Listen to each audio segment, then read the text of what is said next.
Optus_ is now live. Streaming the Stanley Parable, Ultra Deluxe, Parabolathon, 2 Elevator Travel, you are in the present after the sequel green circle please_wait 8.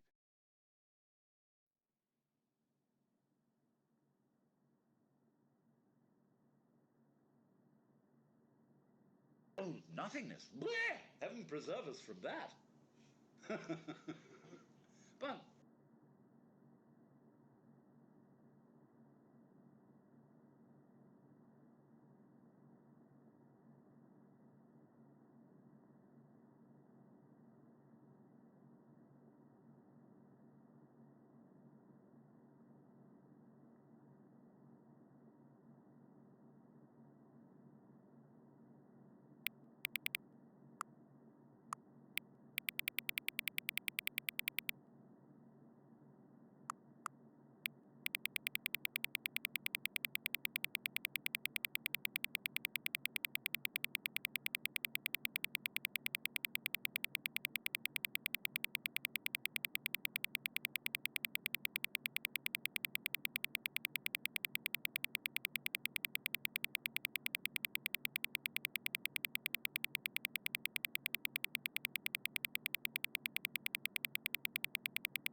Oh, there we go. Alright. Let's do one more thing to this.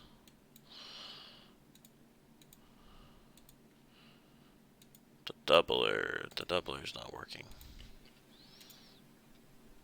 Half these settings got reset to default. I don't know why. Okay, there we go.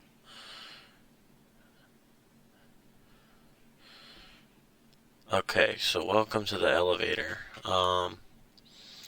I'm not sure why the sound on this screen is so loud.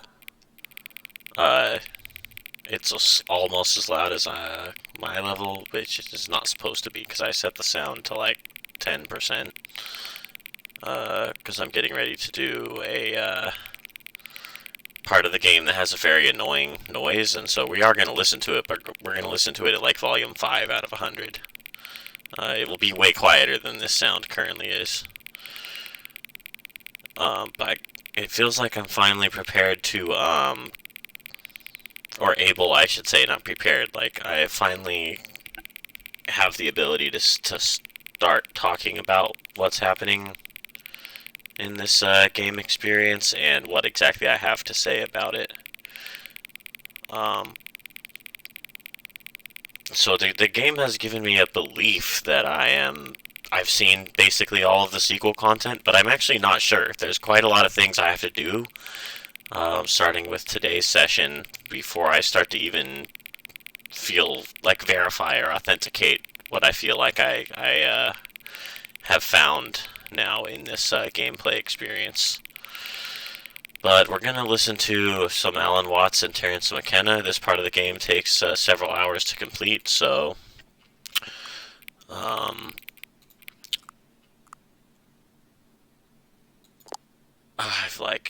not on enough focus medicine right now, so I can't even think of what I was going to say when I sat down to say I feel like I'm finally equipped or whatever to enter this conversation at all. But I guess I'm not, so I'm just going to attempt to start the session. Wait. There's one thing I forgot to put on screen here. Also, VIPs can chat, but I feel like the TTS played once and then hasn't again. What's going on here?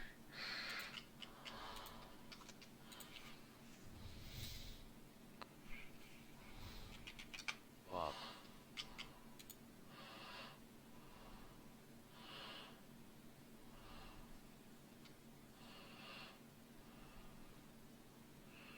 If you're in here, write your name or write anything if you don't want to write your name.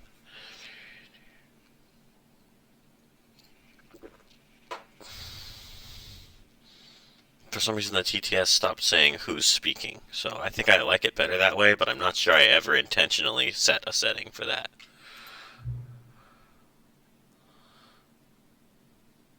Really? Did I really choose 2013 twice in a row? I have no memory of doing that, to be honest. None.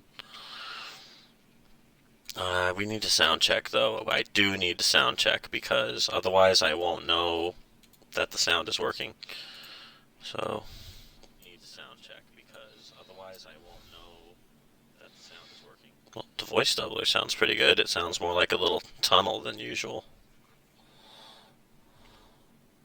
Voice doubler sounds pretty good. It sounds more like a little tunnel than usual.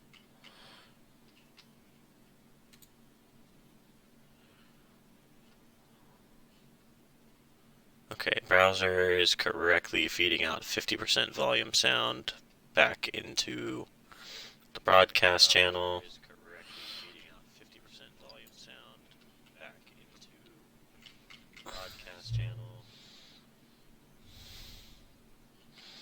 I have a lot of things to say, but I have to remember them as I walk through the game world, to be honest. Like, I have a lot of things to say, but I have to remember them as I walk through the game world, to be honest. Like,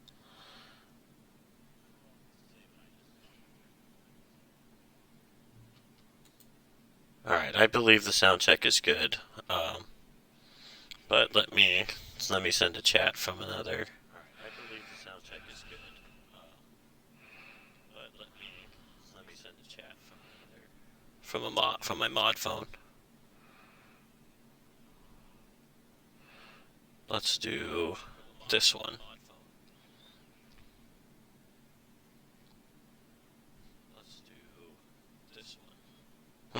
That's strange.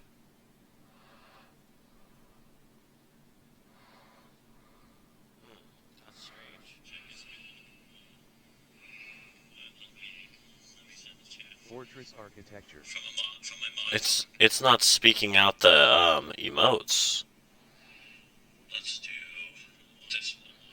It's not speaking out the emotes. Let's do this one. That's strange.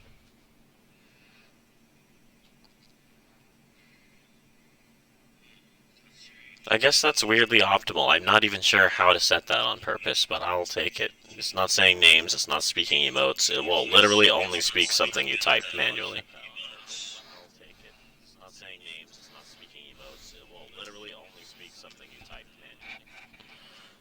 Maybe we should turn the level of doubler down by like 3.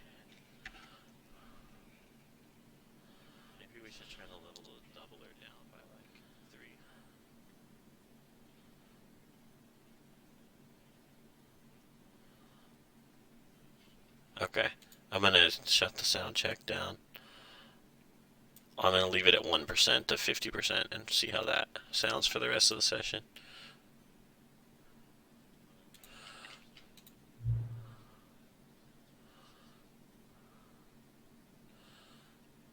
The reason I say I'm not sure if I have seen all the content in here is that what's happening in this game is you walk through the timeline, and then the concept of time passing appears in the game, and then interesting feedback occurs. Like, meta feedback is literally being depicted inside the game events. So I've literally been pondering this one game mechanic for the last 3 years while I've been thinking about this game's impending release.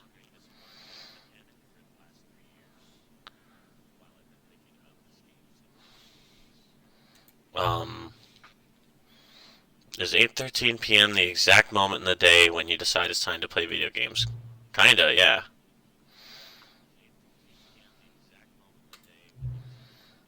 Or is it specifically the time you like to play the Stanley Parable? This is an incredible example of effective scheduling. I agree.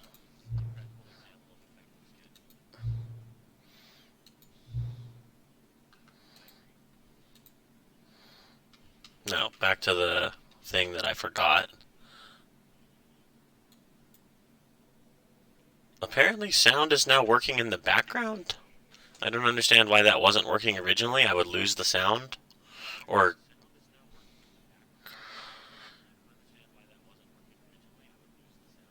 well, okay. I have to press Alt-Tab for that to actually work while gameplay is actually going. But what it was doing is it was freezing the game process, and that's no longer the case right now.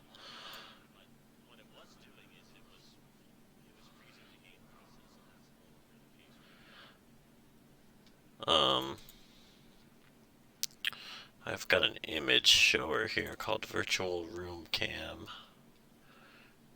I guess we'll show this one more time before I switch it.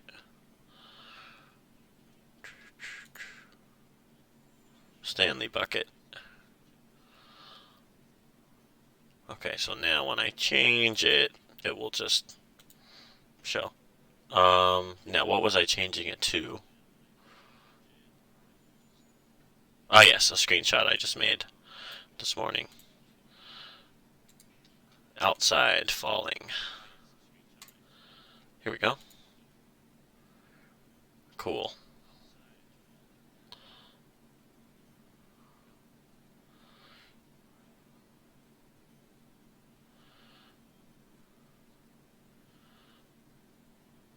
Huh, yeah, the game sound is still working.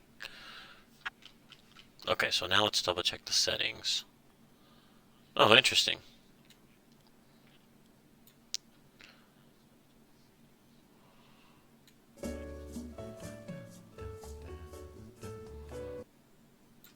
Alright, I think this is the right level for the sound effects for the part of the game I'm about to play. I'm probably not going to finish this all right now during this next upcoming hours in the stream because I'm a little bit late starting.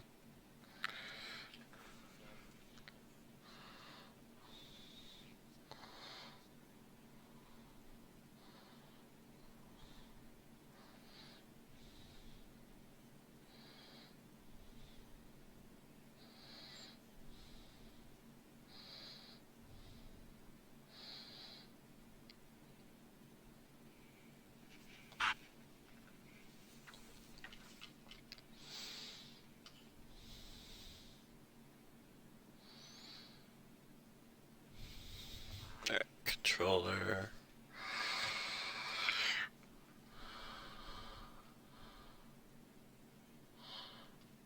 Alright, now we switch over to my actual scene, which is not going to have these microphones loaded.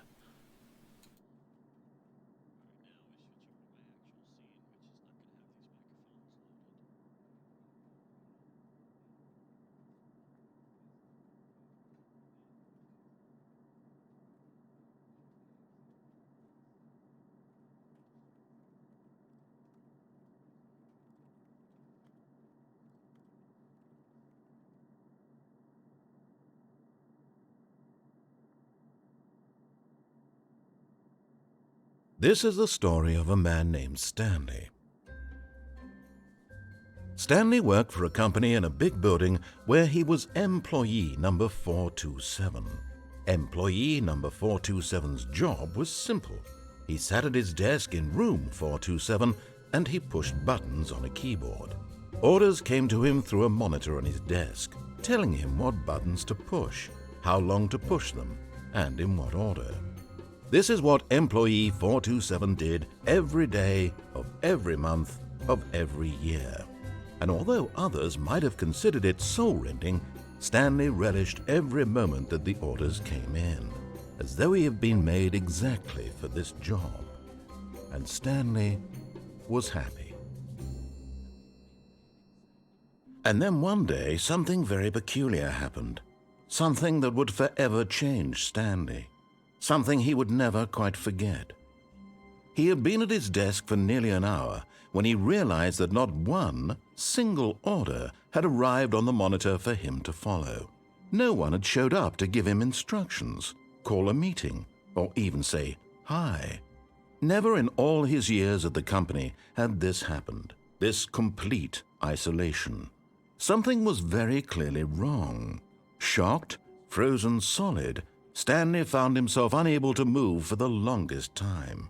But as he came to his wits and regained his senses, he got up from his desk and stepped out of his office.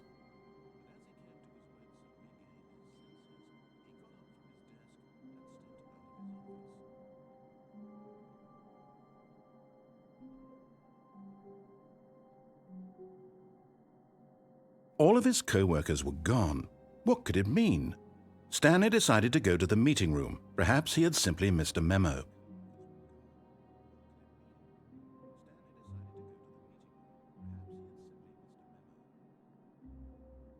Oh, good. You notice my sign. Yes, I have something very exciting to show you.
The game mechanics of the geography traversal here is meant to convey to the player a contemplation, an extremely long contemplation. So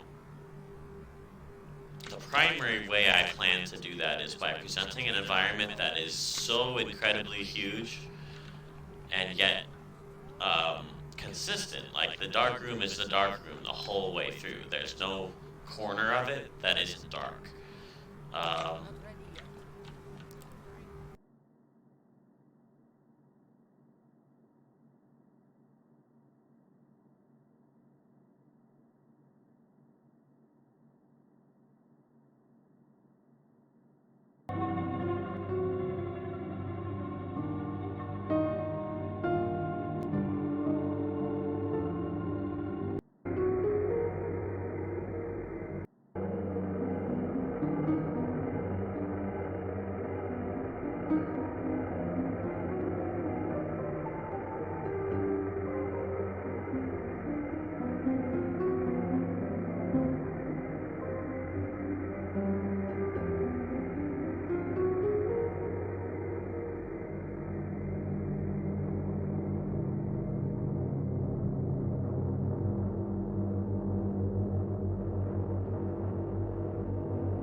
You see, Stanley, I've been reflecting on the Stanley Parable and about how roundly disappointing this ultra-deluxe version has turned out to be. The original Stanley Parable was a landmark, and any new content for it should live up to that legacy. So forget this ultra-deluxe nonsense. I say we take it one step even further.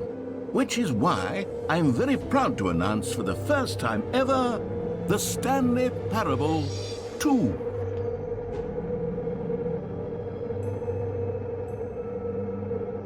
Yes, you see, isn't this far superior to a measly re-release with a few minor additions? Think of all the new territory we'll cover with a fully fledged sequel. An entirely new experience, built from the ground up.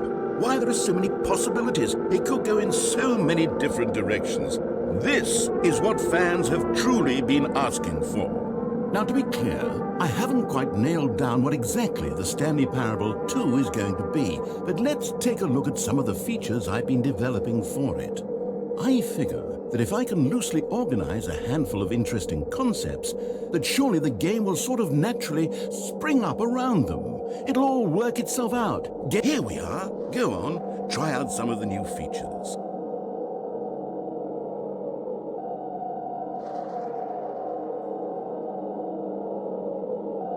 Calling it the Stanley Parable 2 is just so much catchier than Ultra Deluxe, don't you think? Ultra Deluxe? What does it even mean? But the Stanley Parable 2, now that's an artistic statement right there. It's future-oriented. It screams progress and innovation and long-term franchising potential. You know what, Stanley? I actually think the jump circle was a pretty good idea. I'd like to hang on to that for the sequel.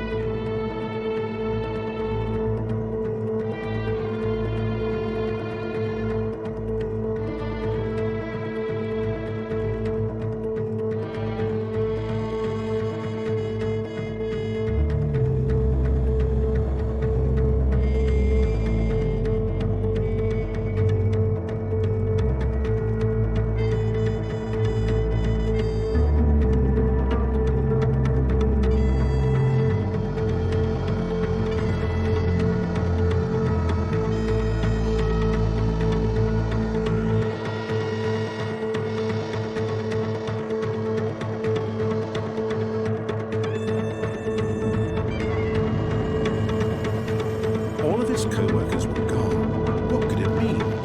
Stanley decided to go to the meeting. Perhaps he had simply missed a memo.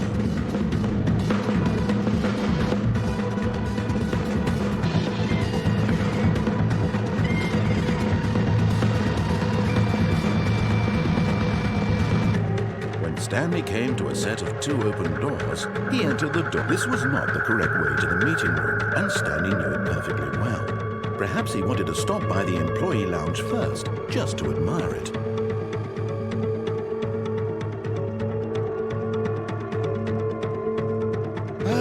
Yes, truly a room worth admiring. It had really been worth the detour after all, just to spend a few moments here in this immaculate, but eager to get back to business. Stanley took the first open door on his left.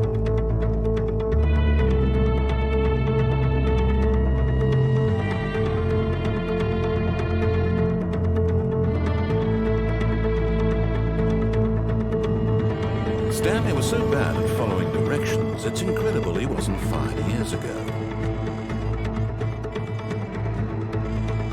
Look, Stanley, I think perhaps we've gotten off on the wrong foot here. I'm not your enemy, really, I'm not. I realize that investing your trust in someone else can be difficult, but the fact is that the story has been about nothing but you all this time. What? Really? I was in the middle of something. Do you have zero consideration for others? Are you that convinced that I want something bad to happen to you? Why, I don't know how to convince you of this, but I really do want to help you, to show you something beautiful. Look, let me prove it. Let me prove that I'm on your side. Give me a chance. Now listen carefully, this is important. Stanley walked through the red door. Aha! Perhaps you misunderstood. Stanley walked through the red door. I still don't think we're communicating properly. All right, fine, go ahead, Stanley. You want to know so badly what's out there? You want to find out what lies at the end of this road you've chosen? Well, don't let me stop you.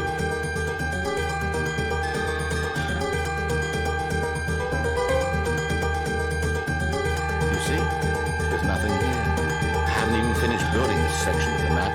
Because you were never supposed to be here in the first place. Broken rooms, exposed developer textures. Was this what you had wanted? Was it worth ruining the entire story I'd written out specifically for you? Do not think I put a lot of time into that, because I did. And in the end, it was all for nothing, because this is what you wanted to see. Help me here, Stanley. Help elucidate these strange and unknowable desires of yours. What would have made this game better? What did you want to see? Vehicles? Skill trees? Work with me. You've given me absolutely nothing so far. Tell you what, let me take a stab in the dark at a new design and you can give me some feedback. There we go. A third option. This already fails.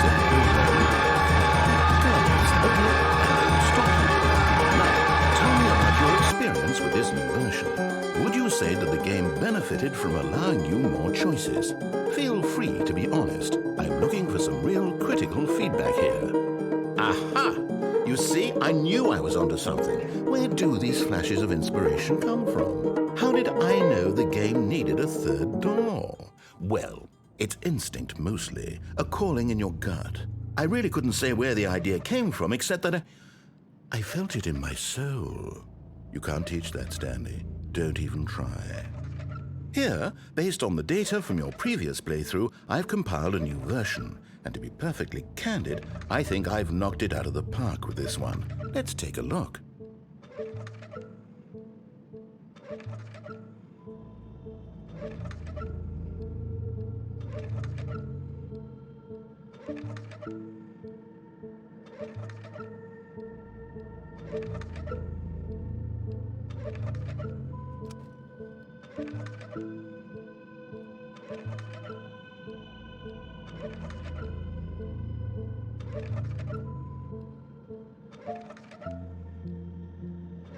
Now, would you say that competitive leaderboard helped you feel motivated to keep walking through doors? Again, honest answers, please. Hey, I nearly forgot. I've got a prototype of a new game I've been working on, and now would be a lovely opportunity to give it some playtesting. You wouldn't mind taking a look at it, would you? Perfect. Let me boot it up. In this game, the baby crawls left towards danger. You click the button to move him back to the right, and if he reaches the fire, you fail. It's a very meaningful game, all about the desperation and tedium of endlessly confronting the demands of family life. I think the art world will really take notice. But of course, the message of the game only becomes clear once you've been playing it for about 4 hours. So why don't you give it 4 hours of play to make sure it's effective? Be sure to keep notes on your experience.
Good to see that enthusiasm. Keep it up, Stanley. Just 3 hours and 45 minutes left to go.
Did you do it because you hate babies or purely to spite me?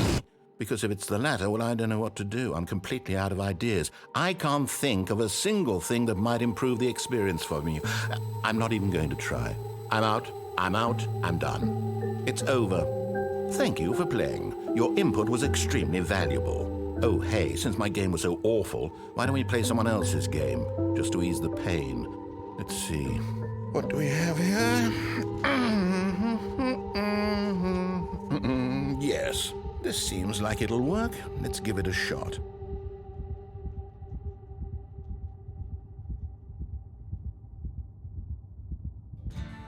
Aha! Fascinating.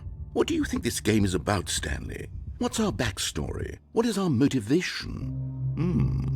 Well, it seems obvious to me that you are meant to play as a creepy man spying on innocent civilians below you from up high in your creep tower, perhaps for some sort of twisted erotic purpose.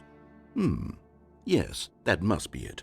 What a fascinating venture into the experience of total mental depravity. So far, I love everything about this game, Stanley, and it seems there's even more. Come, let's venture outward and see what else is out there.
All of his co-workers were gone. What could it mean? Stanley decided to go to the meeting room. Perhaps he had simply missed a memo.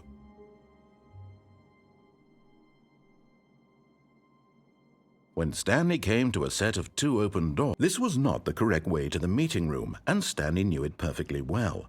Perhaps he wanted to stop by the employee lounge first, just to admire it. Wow, yes, this room. But eager to get back to business, Stanley took the first open door on his left. Stanley was so bad at following directions, it's incredible he wasn't fired years ago. Look, Stanley, I think perhaps we've gotten off on the wrong foot here. I'm not your enemy, really, I'm not. I realize that investing your trust in someone else can be difficult, but the fact is that the story has been about nothing but you all this time. What? Really? I was in the middle of something. Do you have zero consideration for others? Are you that convinced that I want something bad to happen to you? Why, I don't know how to convince you of this, but I really do want to help you, to show you something beautiful. Look, let me prove it. Let me prove that I'm on your side. Give me a chance. Now listen carefully, this is important. Stanley walked through the red door. Aha! Perhaps you misunderstood. Stanley walked through the red door. I still don't think we're communicating properly. Stanley walked through the red door. All right, fine. Go ahead, Stanley. You want to know so badly what's out there? You want to find out what lies at the end of this road you've chosen? Well, don't let me stop you. You see? There's nothing here. I haven't even finished building this section of the map, because you were never supposed to be here in the first place. Broken rooms, exposed developer textures. Is this what you had wanted? Was it worth ruining the entire story I had written out specifically for you? Do you not think I put a lot of time into that? Because I did. And in the end, it was all for nothing, because this is what you wanted to see. Help me here, Stanley. Help elucidate these strange and unknowable desires of yours. What would have made this game better? What did you want to see? Vehicles? Skill trees? Work with me. You've given me absolutely nothing so far. Tell you what, let me take a stab in the dark at a new design, and you can give me some feedback. There we go. A third option. This already feels leaps ahead of where we were before. Go ahead, Stanley. Take it for a spin. And last weekend, we were discussing the very nature of time. And Okay, I'm going to stop you there. Now, tell me about your experience with this new version. Would you say that the game benefited from allowing you more choices? Feel free to be honest. I'm looking for some real critical feedback here. A 1? I mean, I can understand if you had reservations, you saw ways the game could be improved to more fully express itself mechanically and artistically, but a 1? That's not even helpful. What am I supposed to do with that? But I guess it isn't my place to judge. Here, based on the data from your previous playthrough, I've compiled a new version. And to be perfectly candid, I think I've knocked it out of the park with this one. Let's take a look. To greater and greater attainments, the wise, the good. Now, would you say that competitive leaderboard helped you feel motivated to keep walking through doors? Again, honest answers, please. That insofar as we feel we are participating in and improving. Hey, I nearly forgot. I've got a prototype of a new game I've been working on, and now would be a lovely opportunity to give it some playtesting. You wouldn't mind taking a look at it, would you? Perfect. Let me boot it up. Through technology and through the in this game, the baby crawls left towards danger. You click the button to move him back to the right, and if he reaches the fire, you fail. It's a very meaningful game, all about the desperation and tedium of endlessly confronting the demands of family life. I think the art world will really take notice. But of course, the message of the game only becomes clear once you've been playing it for about 4 hours. So why don't you give it 4 hours of play to make sure it's effective? Be sure to keep notes on your experience. That he is just as much a natural form as a seagull or a wave or a mountain. And if he doesn't realize that, he uses his technical powers to destroy his environment, to foul his own nest. And so when you look at a great modern city like Los Angeles, and you see the absolute ruination of what used to be a very lovely natural scene, full of citrus trees and sunshine, now turned into a smoggy slum. So the Los Angelization instead of civilization of the world is a result of having a sense of our own existence which is contrary to the facts. That is to say, we're all trained by our parents, by our teachers, by our peer groups, to experience our own existence as an ego in a capsule of skin,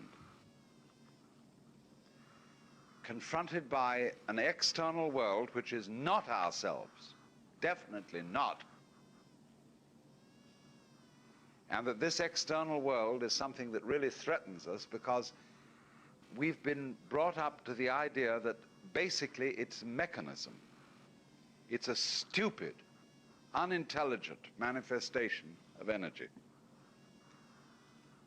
Right out in the farthest galaxies, it's nothing but fire and gas. Nearer to us, it's nothing but water and rock.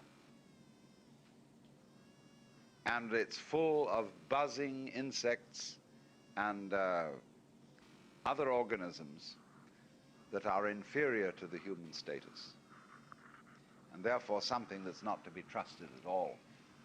And we have been brought up to the idea that we come into this scene as if we were complete strangers to it. We are born by an accident of bad rubber goods or something like that.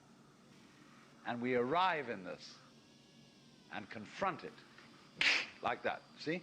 It's outside there. And this is a hallucination. All this is a complete fantasy. Official people in psychiatry complain about the hallucinatory states induced by LSD and so on and so forth, but they are nothing.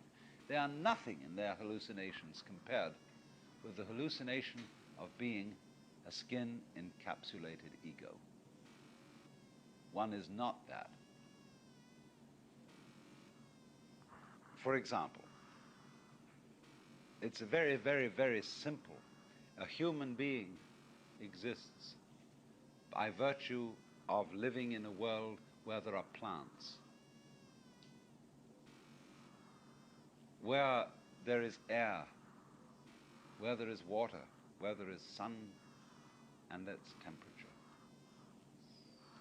And plants imply insects and grubs. They can't live without them. And grubs imply birds. And birds imply fish. And so on and so on. It all fits together so that you are patterns. Every living organism is a pattern of something which is inseparable from the pattern of everything else that is going on. So that you could say, you as a living human organism are something that the whole universe is doing at the point of space and time which you call here and now. You are not separate. You flow into all that surrounds you in exactly the same way that your head goes with your feet. See, they're inseparable. When you were born, you weren't put together like one constructs an automobile, screwing on this bit and screwing on that bit and so on. You beautifully grew, head and feet together, all of one piece, from your mother's womb.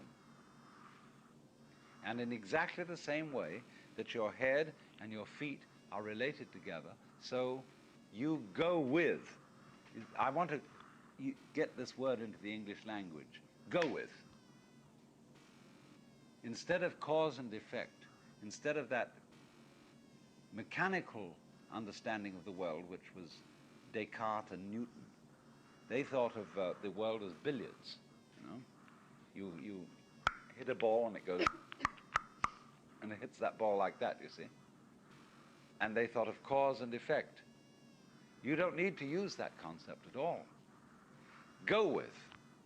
Just as a front goes with the back, just as a top goes with the bottom, just as up goes with down, they're inseparable. So in exactly that way, you go with everything that you call the external world. And therefore you have to treat the external world as if it were as much you as your own foot or your own head. It's part of you. It is you. There's no way of separating them. Therefore you have to be very kind and reverent and respectful to the mountains, to the forests, and so on, to the water, to the fish. You, for example, live on fish. just as birds live on worms. And if you kill any creature in order to live, you have a duty towards it. That is to say, you must not exterminate the species on which you live. People have, for example, in the whaling industry, they have practically exterminated whales. And it's becoming a very serious situation because you must farm, cultivate every species on which you feed. If all worms were to be eaten by the birds would have no further sustenance. From the worm's point of view, if all birds were to vanish, the worms would overpopulate themselves and starve themselves. So the worms depend on the birds just as much as the birds depend on the worms. So we all depend on the whole interaction of the system of biology. It's a mutual eating society. You may say, that's too bad, that life has to involve this crunching and crushing and annihilation of other creatures. But that's the way it is. And therefore, if that's the way it is, the way to do it properly is, number one, to farm instead of merely destroy. Be assured that the species you feed on is maintained, that it goes on. Farm the whales, don't just hunt them. That's the first principle. The second principle is, whenever you destroy a living body for your own maintenance, give it the honor of cooking it as beautifully as possible. A fish that has died for you and is not well cooked has died in vain. I'm quoting Lin Yutang. So this is the situation in which we find ourselves. Life is a system in which organisms, by mutual eating, transform fish into people, grass into people, lettuce into people, cows into people. What about people? What are they transformed into? We are proud, too proud, and we try to resist our transformation into some other forms of life.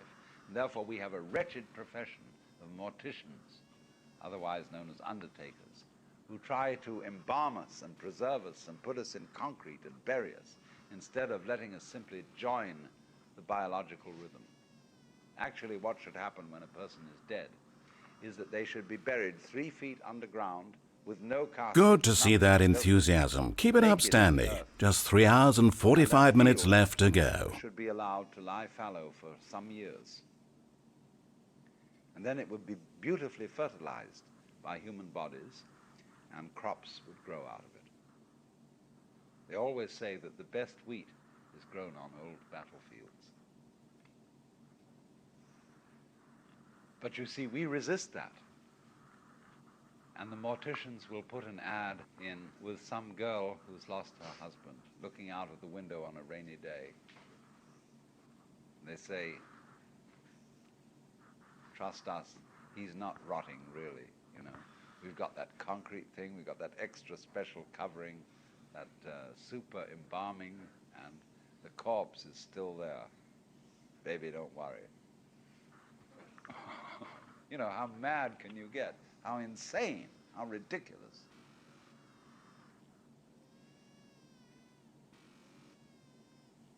The root of this kind of disturbance, of feeling that you are separate inside your skin and not simply all one process with everything that's going on around you. The root of this is a failure of communication. Now,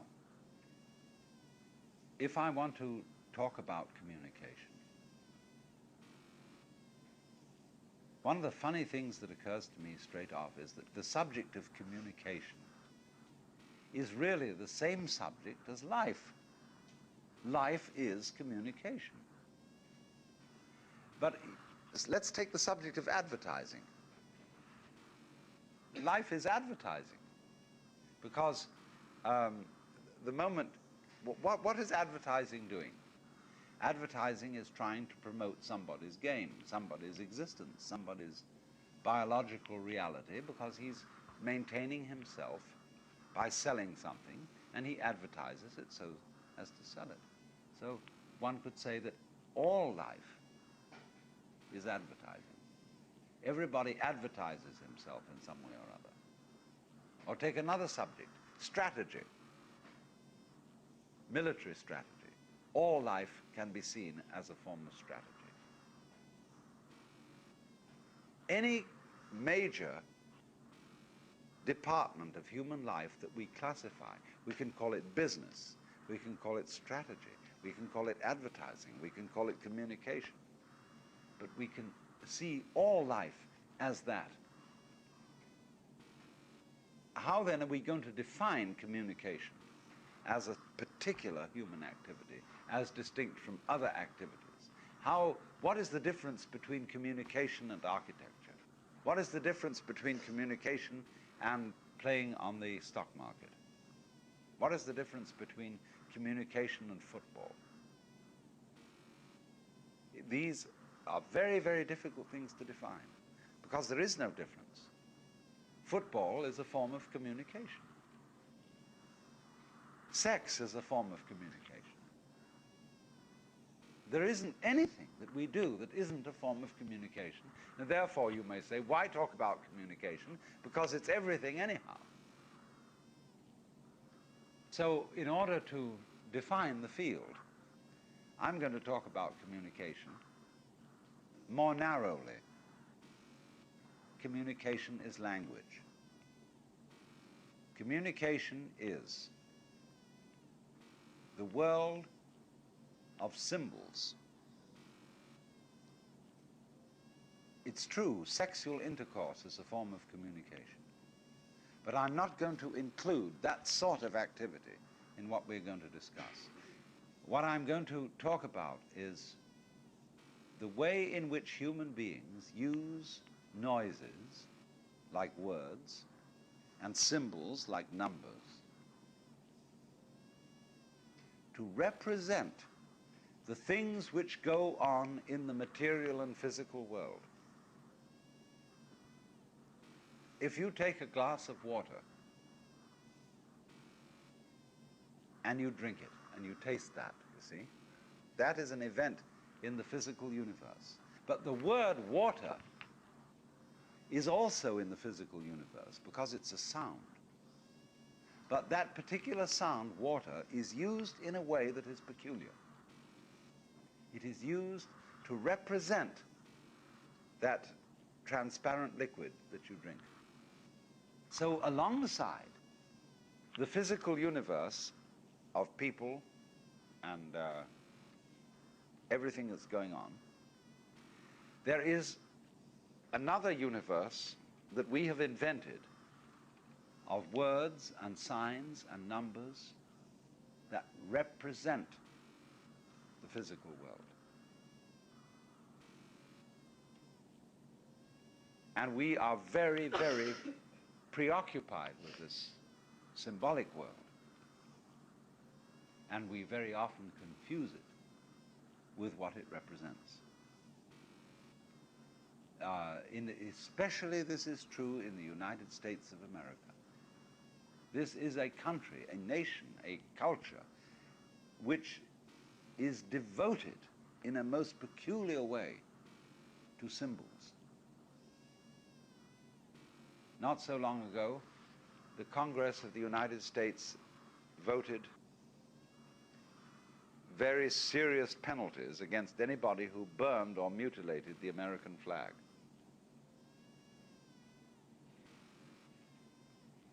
That same group of people is responsible for burning and destroying the physical landscape and population of the United States of America.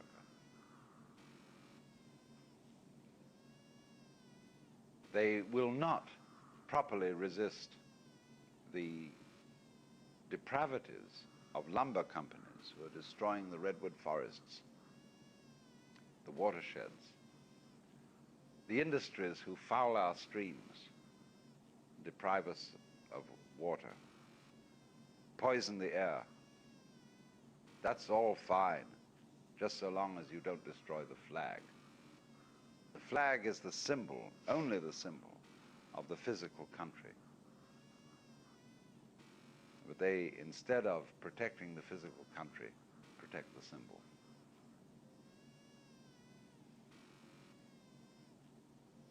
In the same way, exactly, people confuse money with wealth. Money is paper, is bookkeeping, is a useful method of avoiding the inconveniences of barter. But money has become something to possess in its own right, to have more money than you can possibly need. You know the joke about if somebody gives you $1 million on the condition that you spend it all in one day, what would you buy with it? And certain things are excluded, like you mustn't buy an enormous real estate thing. You just have to spend it on things that you could use. And it's a very difficult problem as to how you would spend $1 million in a day. Think it out realistically. But when you get this obsession with money as a reality, as if it was something that actually was desirable, you get an entirely hallucinated population. People who simply don't know what's good for them and are, as shall we say, intoxicated, addicted to money, as if they were all on heroin or opium.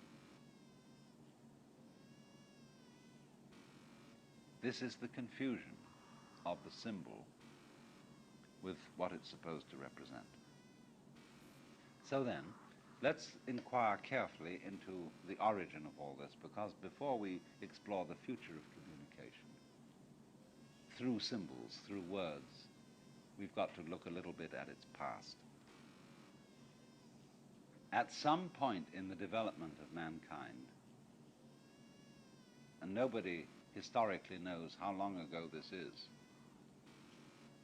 I am addicted we to invented, money. I need at least developed 200K two to things. get my fix. Thanks in advance. One of them was the ability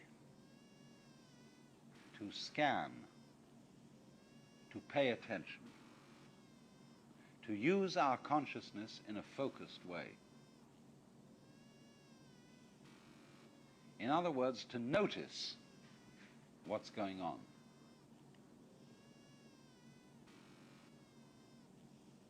Ordinarily, we depend to an enormous extent on a kind of consciousness that doesn't notice.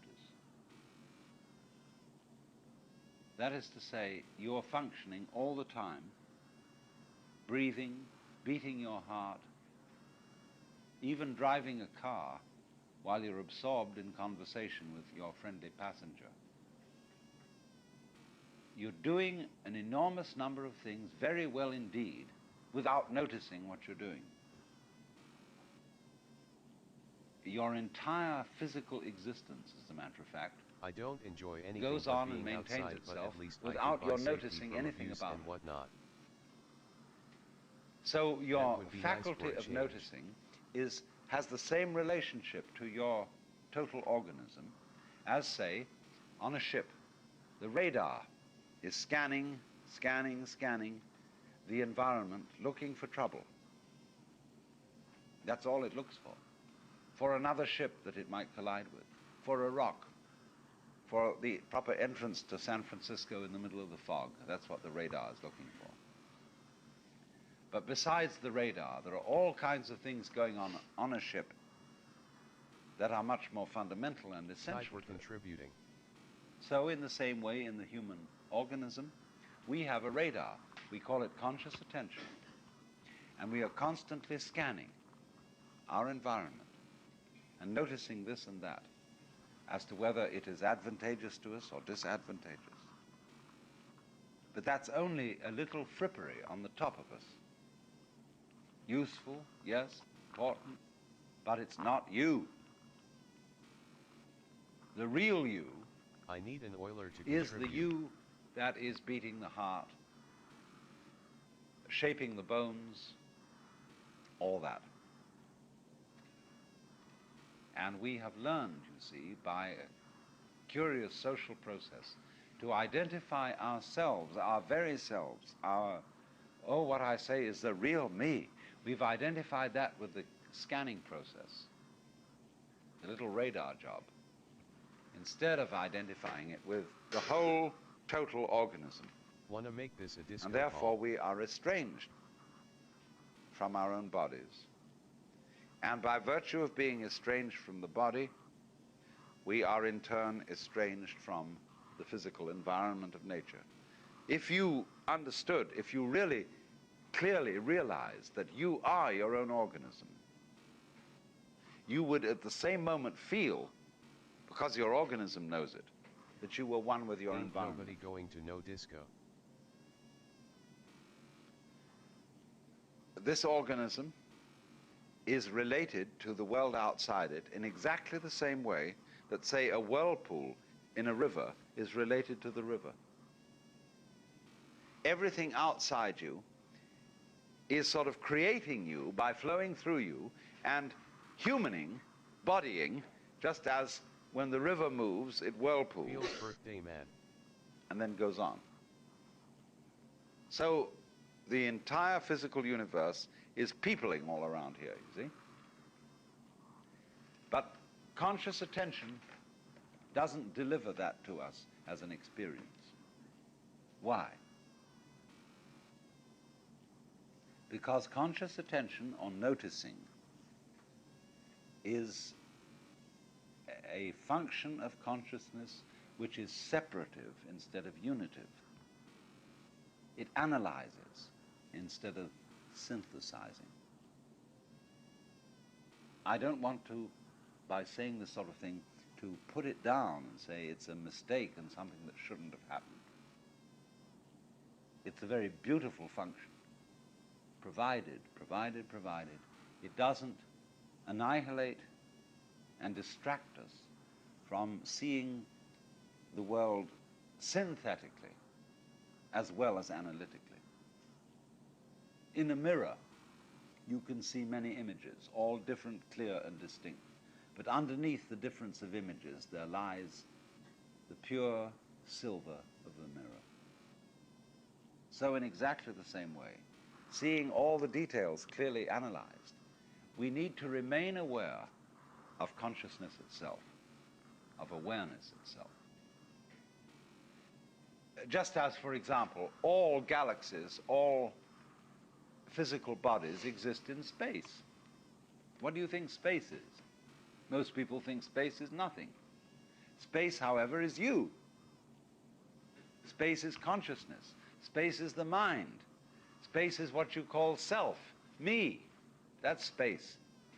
And it includes everything. But you can so easily forget it because conscious attention ignores every stimulus, every input message that is constant. It rules it out, says, that doesn't make any difference. I'm looking for differences because I'm on guard for what might threaten my existence. Okay, I'm so looking clearly you're in it for the change long in haul. the environment. Although I I'm a find it troubleshooter. hard not to believe you're simply running So a if you program to click the identify button yourself over and over consciously, automatically, you which kind are of ruins the constantly point of the anxious. game, don't you think? Wouldn't that take the art out of it? Is it You not can what tell me in your post-playtest Am I on the analysis. spot? You see, everybody's like that. But the real you is relaxed. It really doesn't care about that. It's got this little function up there that tells it, you know, on the whole, whether there's any trouble going to happen. Really, inside you, deep down, you're harmonious with your environment. And it really doesn't matter whether you live or die, because the whole system goes on anyway, and that's what you are. So whether you, as a specific example of the system, go on a little while, 1 year, 2 years, 3 years, 50 years, 100 years, it doesn't really make any difference. If you want to play it, in other words, if you want to put a gamble on how long will you live, you want to gamble on 50 years more, or how many years more? You say, by gambling on it, you put importance on it. You say, that's what I've wagered on, that's what I want to do. Okay. But that's your game. It doesn't have to be that way.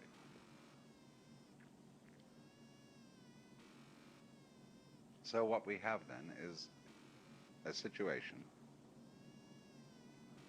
in which, by the ability to use our radar to scan ourselves and the world around us,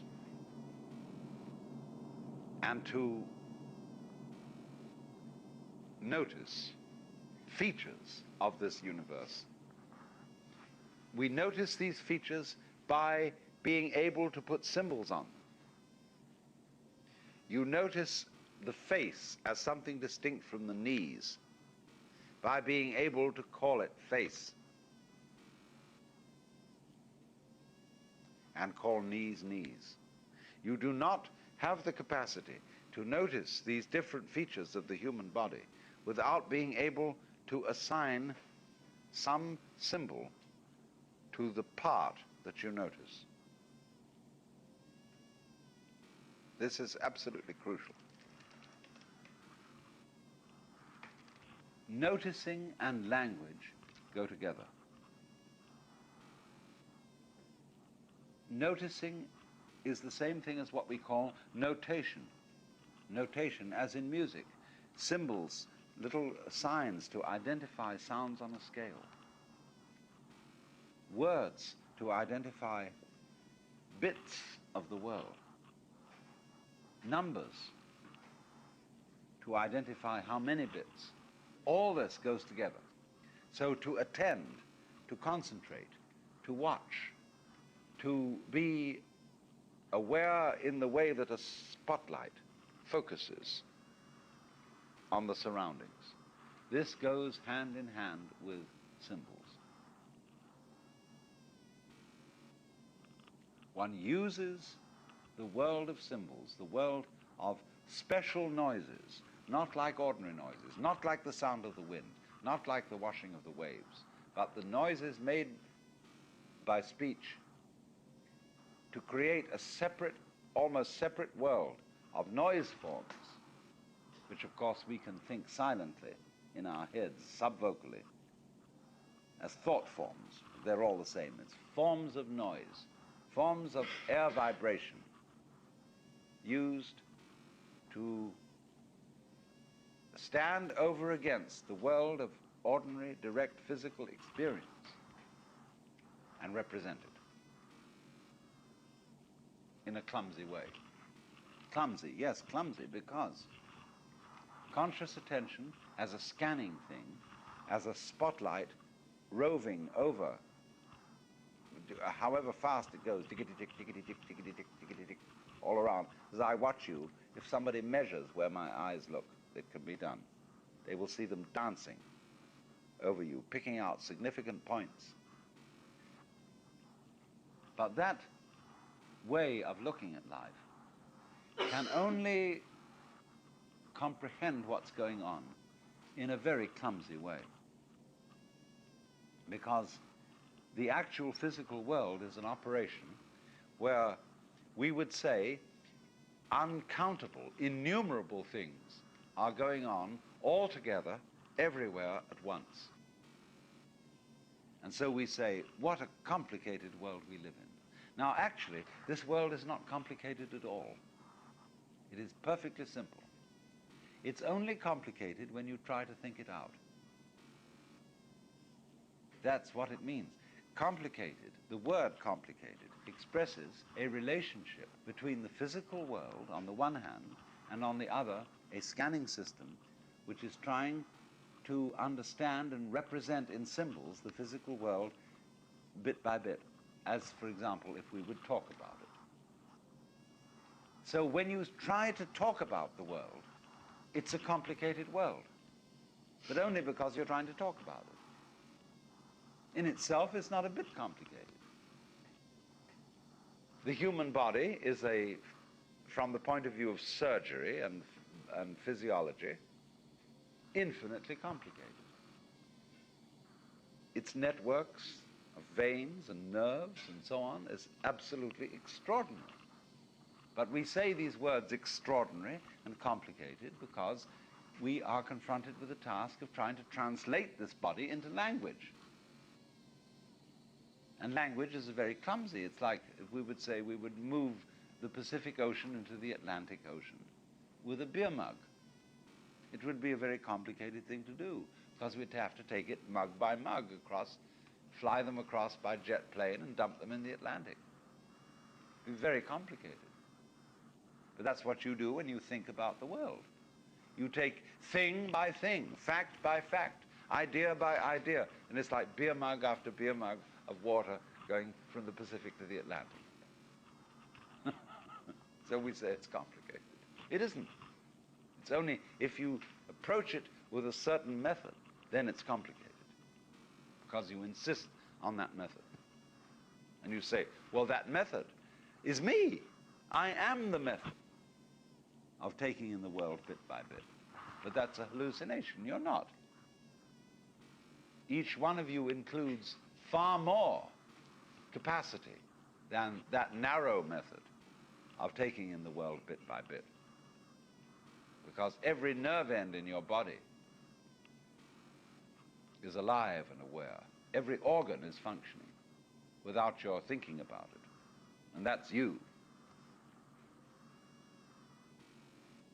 So because we have a narrowed idea and conception of ourselves as purely the conscious scanner, we've invested so much emotion in that, and we've invested so much of the feeling that that is what we are,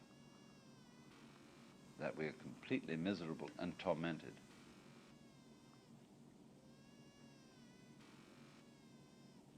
Our communication system, therefore, is constantly exaggerating, or to use the word in its very correct way, aggravating. To aggravate means to make worse. It is aggravating all the time the delusion that we are separate from the world. In other words, communication, as we are using it, is a form of non-communication. It's a way of cutting ourselves off instead of actually communicating. The more we talk, the more we think, the more we ideate, the more we separate ourselves from each other. Identify you as you, as you, as you, and you're a Republican, you're a Democrat, you're a beatnik, you're a hippie, you're a this, that, and the other thing, you're a square or whatever. The more I identify you, you see, in these terms, the more I don't feel that you are me. You really physically are me. All of you, each one to everybody else, is like a dewdrop on a spider's web in the early morning, which contains in itself all the reflections of all the other dewdrops. And we really relate to each other like that. But in language, in communication, we all put ourselves apart as separate entities, see? And believe that. So the more we go on with this, the more we are divided up. The more we quarrel, the more we don't understand how to cooperate. So here we start with this paradox. Communication, which is related to the word communion, common, what we have together, communication is separation. And the more we talk, the less we understand each other. So then, It has been said that our modern systems of communication are an extension into the external world of man's nervous system.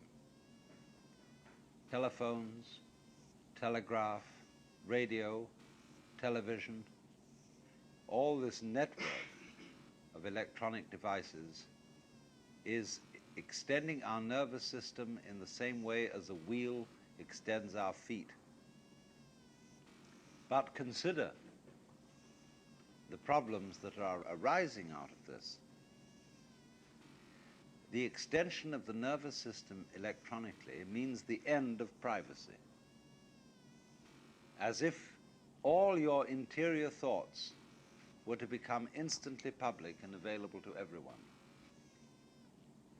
Or conversely, as if your so-called private self were to become a shared self. Let's think of it first of all in the worst way we can think of it. The inconvenience of everybody being able to barge in on us by telephone. Double that inconvenience, treble it with the inconveniences you can imagine for a future technology, where you would not only have the sound of the person's voice on the telephone, but also their visual image. It can be so worked out technically that everybody can be equipped with a little gadget about the size of a pocket watch. On one side there is a dialing system, and on the other side there is a little TV screen. And everybody in the world who possesses one of these things has a number. And if you ring it and the number doesn't answer, your friend's dead. Imagine. Because you can't not answer. That would be unethical. That would be inhuman. That would be to advertise yourself as dead. You must answer. Or else a busy signal. Have you ever thought about busy signals as a method of self-defense?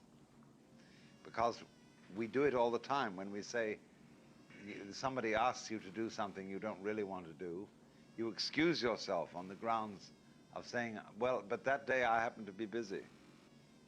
I have work to do. Even if you thoroughly enjoy your work, like for me, all my work is play. But I can say to people, I have to work, I'm sorry.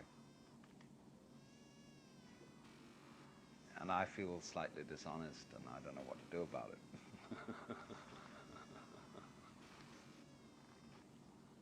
So then, imagine then this situation where we have the huge electronic intercommunication so that everybody is in touch with everybody else in such a way that it reveals their inmost thoughts, and there is no longer any individuality, no privacy. Everything you are, everything you think is revealed to everyone. Well now, let's go into the history of this idea of privacy. It's been for a very many centuries a belief of Western civilization that there is God who knows everything that you are. The Mass in the Episcopal Church begins with a prayer, O Almighty God, unto whom all hearts are open, all desires known, and from whom no secrets are hid.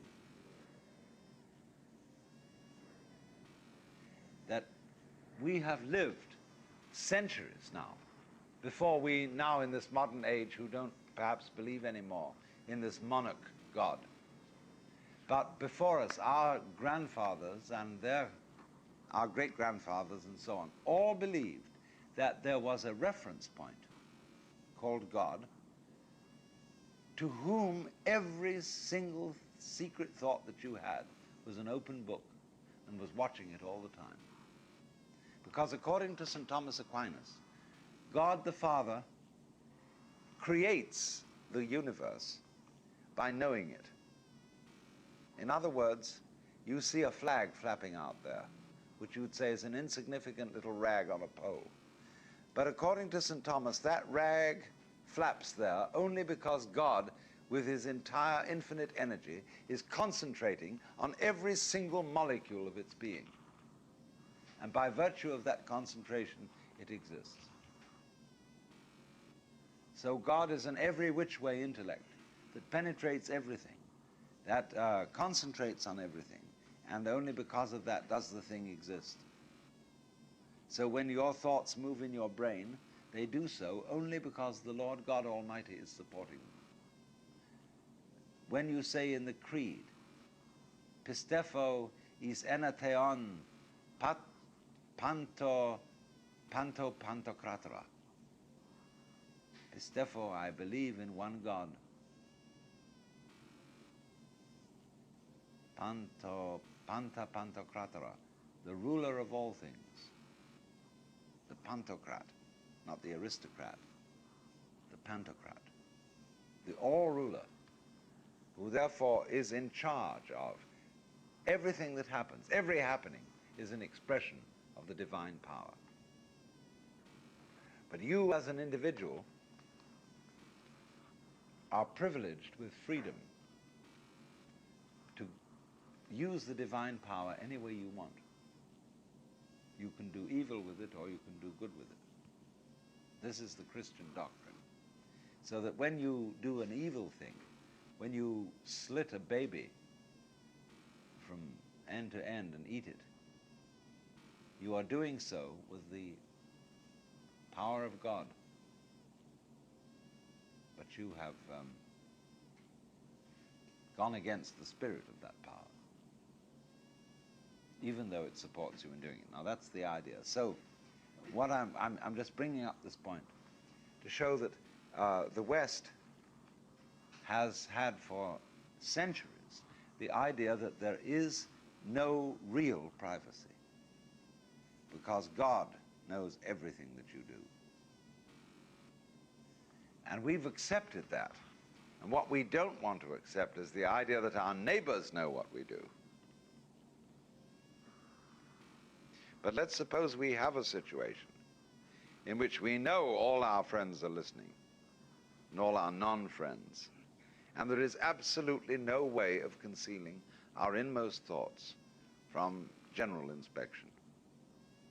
What does that do to you? What does it do to you? Can you control the way you think and feel inwardly? What would happen, in fact, if everything were exposed? One thing would be very obvious. Eventually, after attempting to control your thoughts and stop certain thoughts from happening, you would say, to hell with it. I'll think just the way I feel like thinking, and be damned, the public be damned. That's what you'd do. Everybody would have to do that. They'd have to do it in mutual self-defense. Do you see how this would release everybody?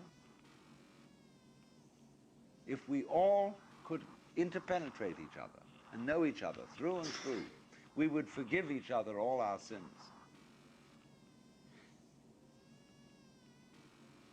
So don't be frightened of the notion that there may come a day when everybody is mutually bugged with microphones and everything, so that there aren't any secrets.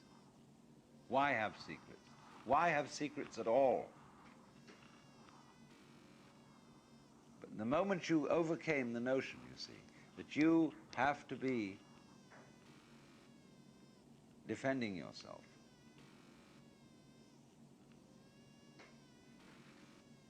when you overcome that, there will no longer be any need to defend yourself. Now, what we're afraid of, you see, is that some power will control all of us by this method. But that power, whoever is the controlling agency, must, in the kind of 1984 Orwellian horror, be the one individual whose thoughts are not public. if the super controller has his thoughts public, then he can't be in that position. So the horror idea is, if everybody is circuited so as that his private thoughts are public knowledge to all his friends and relations and to the controller, but the controller's thoughts are not public knowledge, then you have a system which is a real dangerous kind of dictatorship. But if there are no private thoughts for anybody at all, and we are all hooked in on the system, all plugged in, then everybody will look at each other and say, oh, ha ha, come off it. And we'll all be free to be our inmost selves, because you will recognize that everybody else is as much a rascal as you are. And we'll forgive each other, because we'll understand that that is simply human nature. This is so often the case. Somebody goes to a psychotherapist because they have some kind of sex problem that is absolutely weird, or at least they think it is. And you know, they want to chew the tip of a woman's high heel, and this only will give them an erection. So they go to the psychiatrist and say, I have this very strange problem. And he says, my dear fellow, do you realize I have 40 patients with the same problem you have? Which is a great relief, you see. He has found out that he shares this. So this same sharing of our minds, which might come about through super electronics, would, provided there is no one who is able to opt out of the system and say, you don't get my thoughts on it. So this is a parallel of what we're doing already, that every individual has his secret, has his privacy, and to a very large extent identifies himself as an active individual by virtue of having that privacy. And at the same time, what he mostly has in privacy are things about which he feels guilty. There is sins. Sin and privacy are really the same thing, because when you go to the confessional in the Catholic Church and whisper your sins to the priest, you're in a box, a private place, and the priest has a rule that he will never, never, even under the threat of torture, reveal anything anybody has confessed to him. It's called the seal of the confession. So in this way, we feel that our individuality depends on our privacy. And privacy and sin are really the same.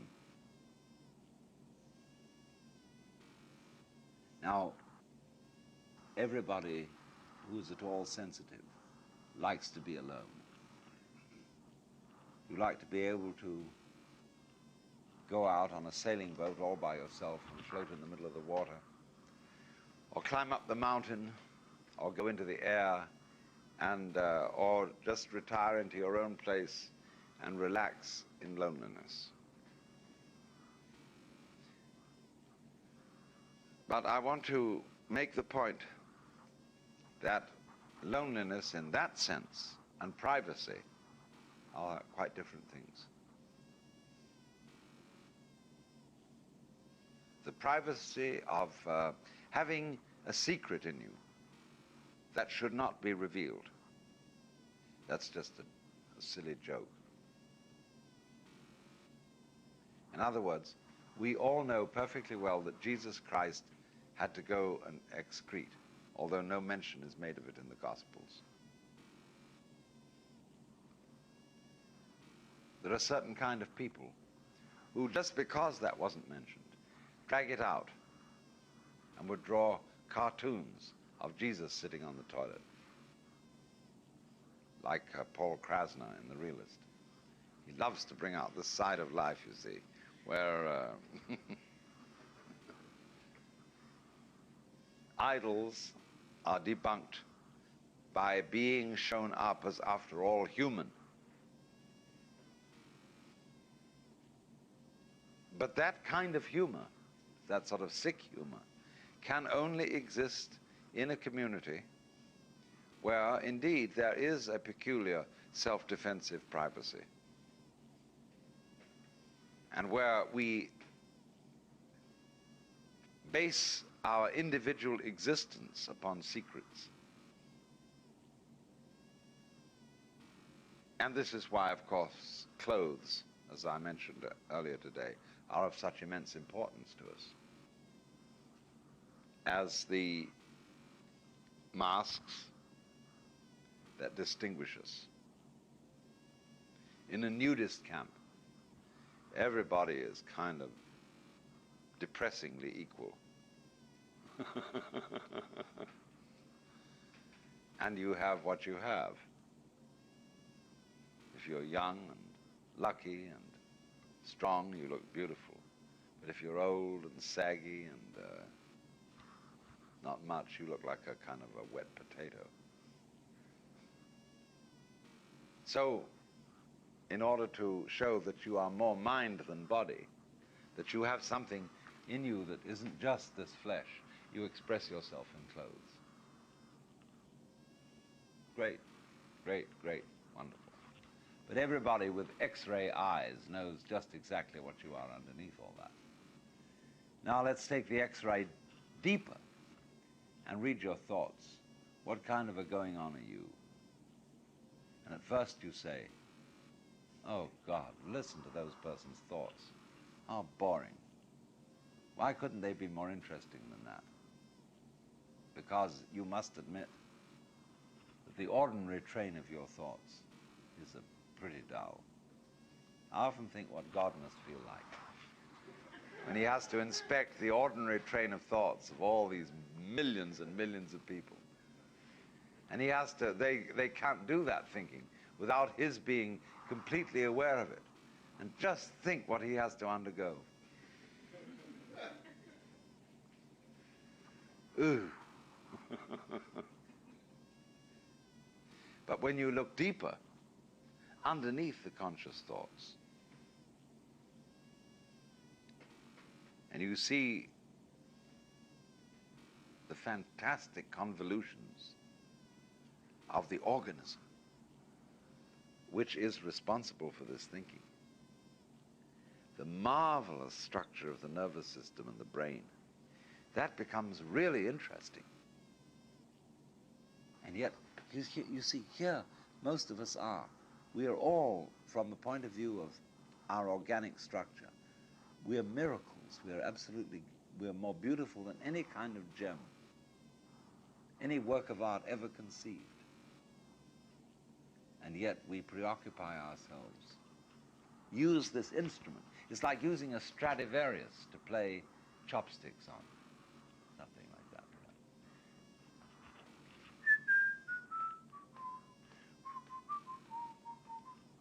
You know, use a Stradivarius to play that. And that's what most of us do with our organisms.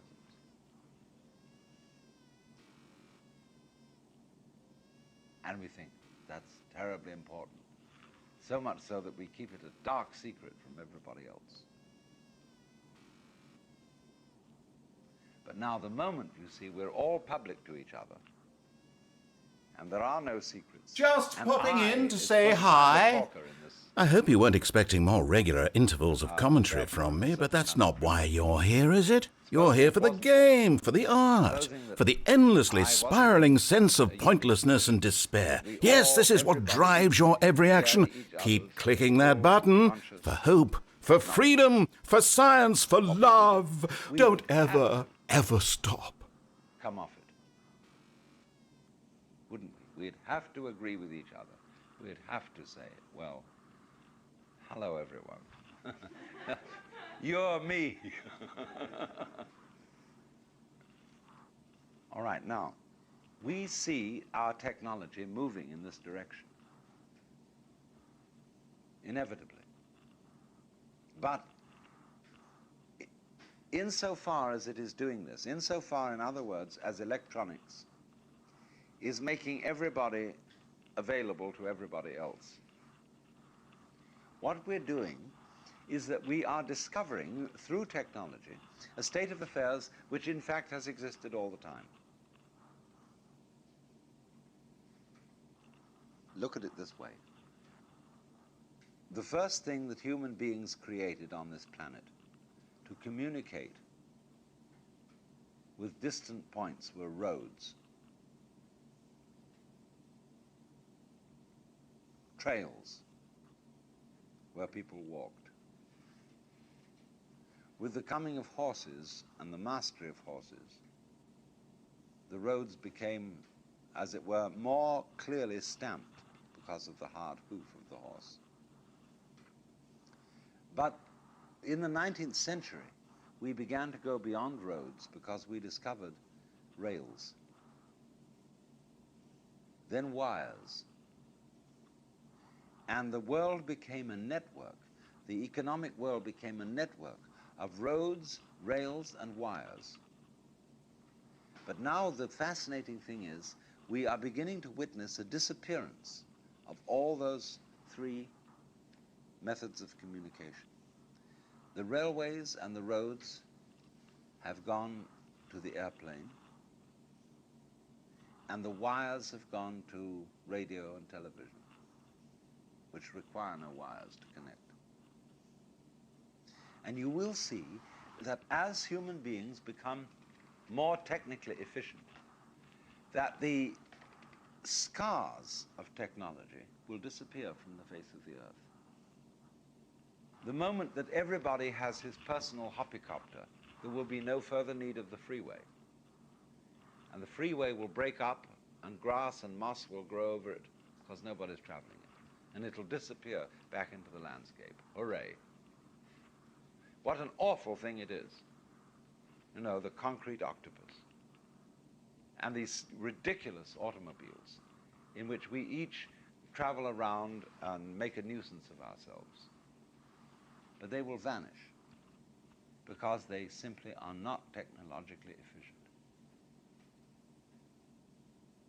Now you say, well, the helicopter will take its place. All right. Is that really necessary? Because as a matter of fact, if we couple the science of television with the science of laser beams, we can get a three-dimensional image of anybody we'd like to see right here in this room. In other words, you can contact your friends in New York, and you can assemble them all together in laser beam images by, as it were, dialing each one and say, can you come on, can you come on, can you come on? Then we can have a laser beam created three-dimensional image of anybody you want to talk to sitting right in this room. Now, there may be some limitations to what you can do with a laser beam image of somebody else. But to all intents and purposes, there they are sitting together. And you understand that each one of them, in their own room in New York or Boston or wherever, they have an equivalent laser beam image of you and all the others who are involved in this conference. So you're looking at a certain area in a room where there are three-dimensional images of a group of your friends. And these three-dimensional images exist in the separate apartments of every single one of those people involved in the conference. So that the same conference is happening in 5 different places. Let's say there are 5 people involved. In each one of them, there's one of them there who thinks he's authentic. See? And he has these 5 laser beam images, 4 talking to him. And so it is in every other situation. And you begin to ask then, where are you? And furthermore, by means of further electronic technology, every one of these 5 people are not only visible to each other on the screen, in the cubic screen of the laser beam television, but also their inmost thoughts are clear to each other. There is no concealment. Imagine that. So this kind of mutual knowledge of each other, which we could have by some sort of technology, would be wonderful. Really, if we would accept it. Would go on from this, that just as the roads have disappeared, or will disappear, and the wires disappear, eventually the electronic gadgetry will disappear. And the electronic network that communicates from person to person will eventually become ESP, or psionic. We will get it from each other without any need for an electrical gadget, by telepathy. Because you see, what all technology is doing, it's not creating a new situation. It is discovering what has always existed.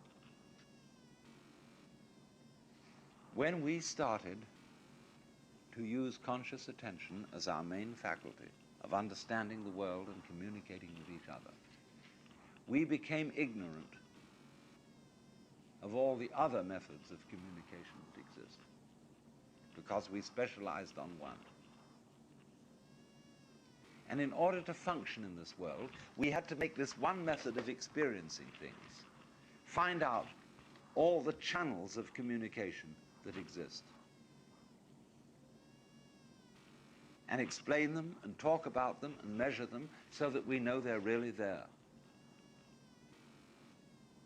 But as it goes on, you see, this conscious attention creating technological devices for communication, all it is actually doing, it is discovering the routes of communication that have always been there.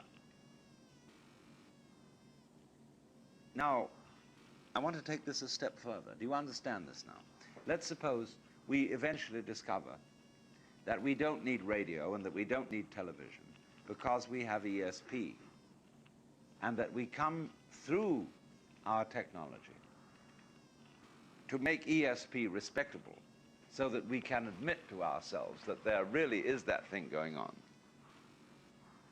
Because we couldn't admit it before because it was not scientifically acceptable that there could be anything like that. The first step is we make an electronic model of ESP. And it works, obviously, because it's electronic. But then we discover that we don't need the model. We can do it anyhow. Just like homing pigeons have radar built into them, and white-throat birds can navigate by the stars. How much more value are you than many sparrows? You know, you have it. So we discover that. Well, when we have finally no need to travel, to telephone, to communicate by any technical method whatsoever, because we all instantly read each other's thoughts and have all information whatsoever available to us. Is that the point? Is that the great desideratum? Is that what we wanted, the thing we were trying to get? You find there's still something beyond that. Because when you can read everybody else's thoughts, what information will you get from doing that? You will find that reading somebody else is just like reading you. Knowing somebody else's mind is pretty much like reading your own mind. Yeah, there are some little variations that are of interest, but basically, to know you thoroughly would be like knowing me thoroughly. So not only have the roads vanished, the rails vanished, the wires vanished, the radio has vanished, the television has vanished, but finally the ESP vanishes as a line of communication, because we've at last discovered that we are all one. And so, in a way, there is no further need to communicate, because we are in total communion.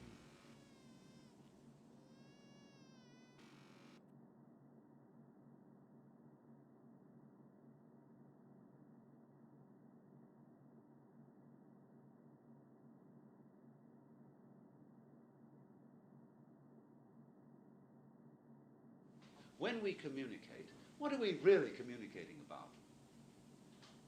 What is the content of communication? Because you see, McLuhan has come up with a very strange idea, that the medium itself is the message. Or putting it in a punny way to make it clearer, the medium is the massage. Not so much, therefore, finally, the content of what is being said is the thing you're getting over, but what you're getting over is the way of saying it. So we have to go into what it is, finally, that we are communicating about when we communicate. What do we want to tell our friends, our other people, our other selves? Now, I had a great deal of trouble really sympathizing with McLuhan's point of view, especially in what he has to say about television, where he feels that the medium of television is highly participative, and that the mosaic technique of bringing the image across onto the television screen is something entirely different, say, from a film or from a painting. He expresses the notion that television is more tactile than visual, and therefore it involves you as the sense of touch involves you. You see, because touch is the fundamental sense. All the five senses are specializations of the sense of touch. So when you see, you're touching light. When you hear, you're touching air. And when you taste and smell, especially in smell, you're touching gas, the quality of gas. And finally, with your fingers, you have, in a way, the most primitive sense, the sense that is least acute in its differentiations. But nevertheless, you see, all of them are forms of touch. And so you could say, as the Buddhists say, there is one sense behind all our senses. They have a sixth sense. For example, they use the word vijnana, which means consciousness. And they have nose consciousness, eye consciousness, ear consciousness, touch consciousness, taste consciousness, 5. But behind that, they have manovijnana, which means mind consciousness. That is to say, the unifying of the senses so that you will put together the sight of fish and the smell of fish and be able to integrate them and say, well, this is a single experience. The fish looks so and smells so, touches so. And so by the integration of the senses, all being forms of touch, you can, of course, eventually come to a state of consciousness where you can hear colors and see sounds, if you're very, very sensitive indeed. So you might say now then that all communication is information. But I want to show you that straight information is not the final thing we're trying to communicate. You see, we live now in a culture where there is great disagreement about the values of life. What do we live for? There is no consensus, because all the religions, which were the philosophies which gave us what life is supposed to be all about, they're all fragmented. And so there is being no common religion, there is no common view as to what life is about. In default of that common view, there is, especially in the academic world where people think out ethical and political problems, a tacit agreement that the highest value we have, that we can all agree upon, is survival value. And therefore, naturally, when we communicate messages which have to do with survival, i.e., where to find the food, where to avoid the enemy, then one says we are communicating about essentials. During the war, World War II, a friend of mine was in the office of the president of Northwestern University, and he had a number of watercolors around his office. And he said to this friend of mine, well, now we're at war, waving his hand at the paintings, all this is irrelevant. We come down to essentials. Is this trip really necessary? Is this trip really necessary? In other words, what do you mean when you say, is this trip really necessary? When you say essentials, priority is given to essential industries in war. They are the industries of survival.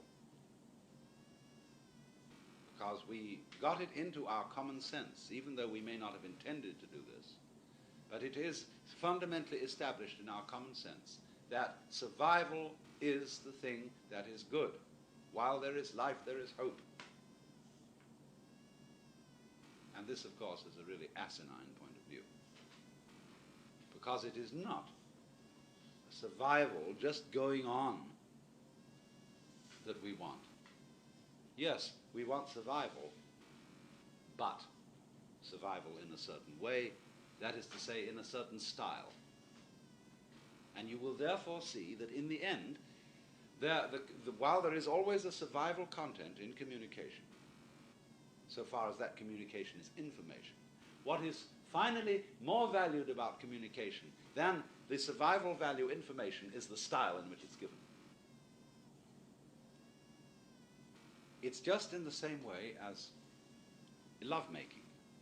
Finally, when it comes down to it, what do you want to say to the person? I love you. What are you going to communicate?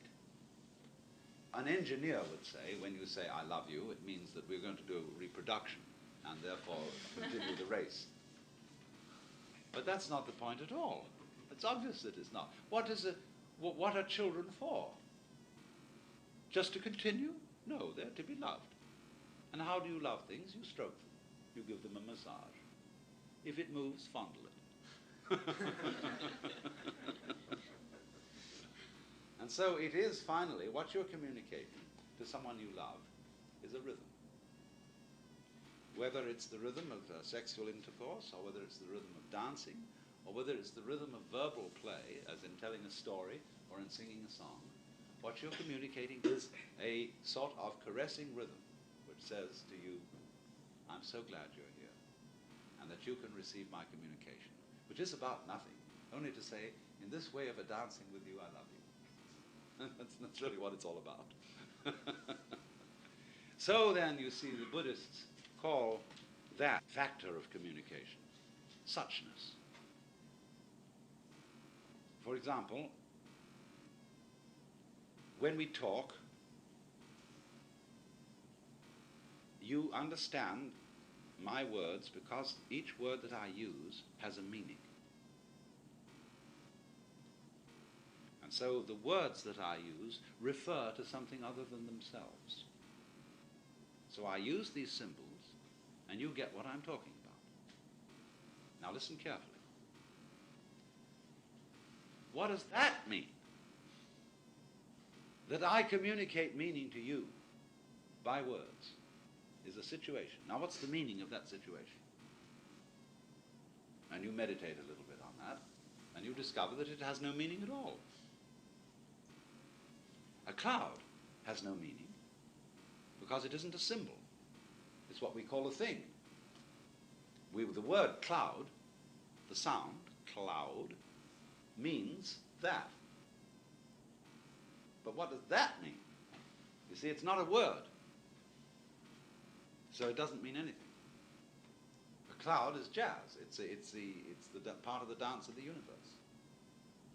And so, likewise, when I make sense to you and you make sense to me, we have a kind of interlocking that would correspond perhaps to a spider's web, where various rings of thread are joined to rings of thread inside rings of thread. It's joined together. So we join together by talking. See? We play together by talking. But what that all means is some kind of jazz. And that's suchness. In the practice of meditation, the most important thing is to get down to suchness in everything that goes on. A great Japanese Zen master, when he was about to die, wrote a poem which said, "From the bathtub to the bathtub, I have uttered stuff and nonsense." In other words, the bathtub in which the baby is washed at birth and the bathtub in which the corpse is washed before burial. Alpha to Omega, maternity ward to crematorium. All this time, he said, I have talked only nonsense. And this is part of the whole thing of Zen, to be able to hear all voices, all communications, all gestures, all shapes, all sensations whatsoever, in their fundamental form as lowing. When a baby starts to talk in the beginning, it speaks what Jakob Böhmer called the natural language. And he says that man at his fall, talking about the fall of Adam, lost the natural language. And the natural language is understood by birds and beasts because they speak it. Because a lot of what birds say is not communicative in our ordinary sense of delivering information. Some of it delivers information. But a great deal of what they say doesn't deliver any communication. It is just playing with sound. And a great deal of what we do is playing with sound. I'm particularly aware of this as a philosopher, because a lot of people will be very critical of what I say and say, you don't really make any sense at all. You sound as if you do. You beguile and hoodwink the public into thinking that you have got something important to say, and all you're doing is making noises. And I say, granted, that's absolutely true. But if I make interesting noises and manage to make a play of ideas that is in some way musical, see, fascinating, people say, well, it's the same sort of thing that we enjoy out of looking at a mountain, or watching waves, or the flight of birds, because it is this dance. You may remember that this morning I described a situation as follows. I'm talking to you, and you understand what my words mean. Situation A. Situation B is taking situation A as a whole, my talking to you and you understanding what I mean. What does that situation mean? And we find it doesn't mean anything. This could be a way, when we say something is meaningless, it's a way of putting it down. But on the other hand, when you consider a mountain, or a cloud, or a tree, and ask what does it mean, and you realize it's not a word, it's simply an authentic existence in its own right, it doesn't mean anything, but it's great. And so in this way, the nearest thing in that kind of achievement that nature does all the time in human activities is music. Once when Gustav Holst was giving a lecture on music, he started out this way. He said, music is a natural and universal language. He took a step backwards and said, that's so important I'm going to say it again. Music is a natural and universal language. But nobody knows what it's about. Sometimes we say music represents emotions. But a great deal of music, although it has a very strong feeling quality, does not represent specific emotions. Inferior music copies natural noises. The sound of water, the thunder of the hooves of horses, or in that dreadful composition, the 1812 Overture of Tchaikovsky, you hear Napoleon's armies retreating from Moscow. Or in some of the bad work of Debussy, like La Cathédrale engloutie, makes noises like bells tolling from under the water. But our very great musicians of the West, Bach, Scarlatti, Mozart, and so on, they don't do anything with the music except create elaborate patterns of sound. Bach is very mathematical, and yet, curiously, despite his tremendously developed intellect, the music has a very strong feeling quality, joyous and exuberant. But it's all pure play with sound. And therefore, one might say, the communication that you make with music is, in a curious way, the most important kind of communication you can make, even though you're saying nothing. The music delivers no information, but what a form of communication. And so it is also with dancing with somebody. All you are saying with dancing is, I love you, if you're delivering any message at all. I want to play with you. All I really want to do is, baby, be friends with you. What does it mean? What is the content of friendship? You can't say. What is the content of love? I want to screw you? That's a sort of, it's part of it, it's incidental, it's a way of saying very strongly, yes, I do want to be with you. But basically, love is something we can't put our finger on at all. We say, we use such words as warmth,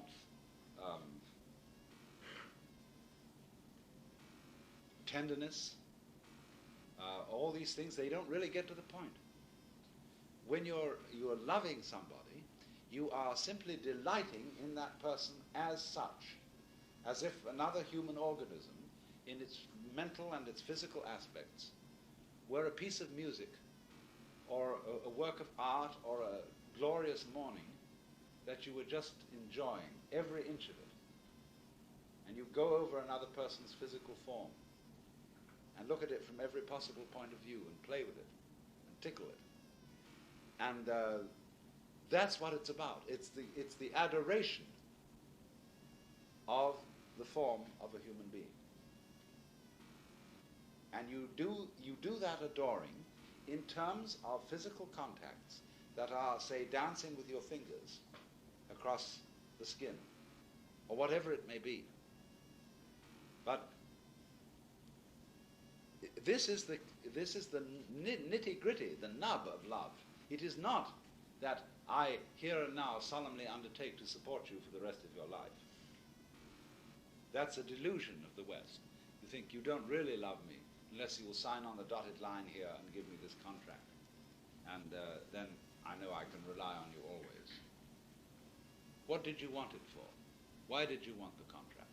Just to be fed indefinitely? Just to be supported indefinitely? What a bore. One wants something much more than that. You want to be played with indefinitely. That's more like it. To have this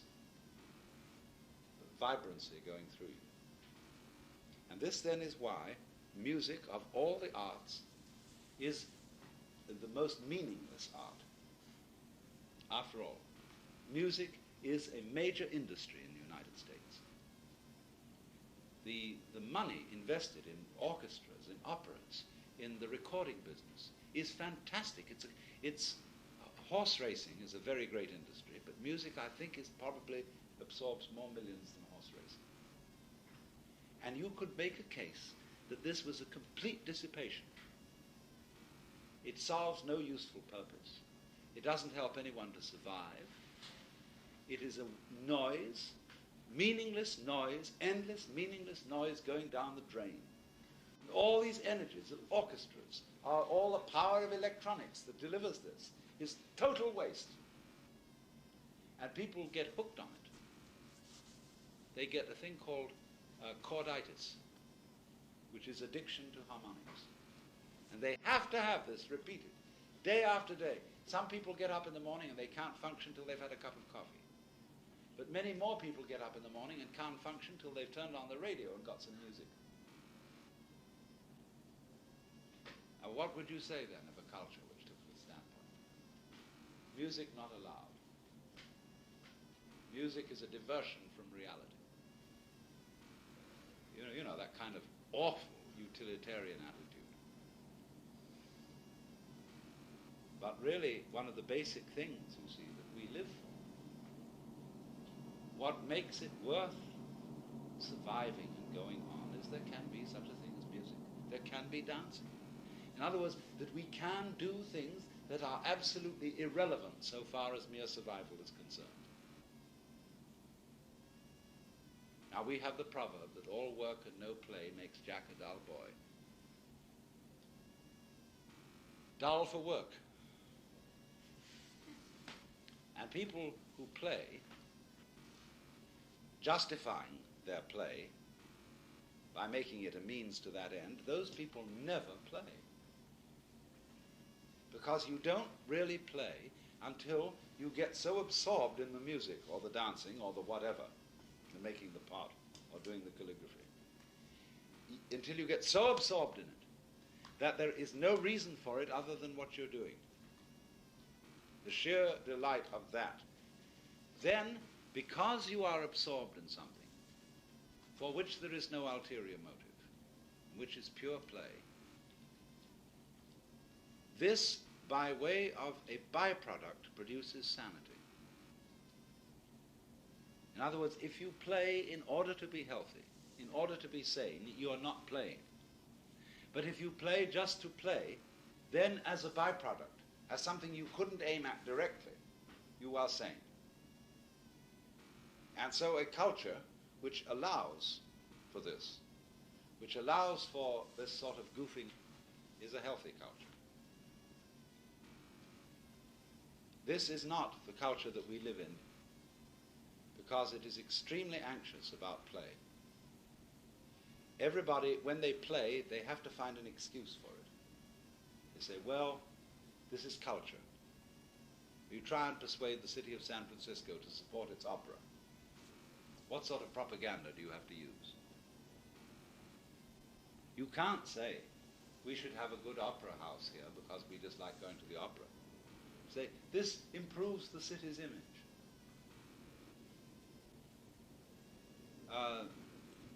After all, they have it in New York.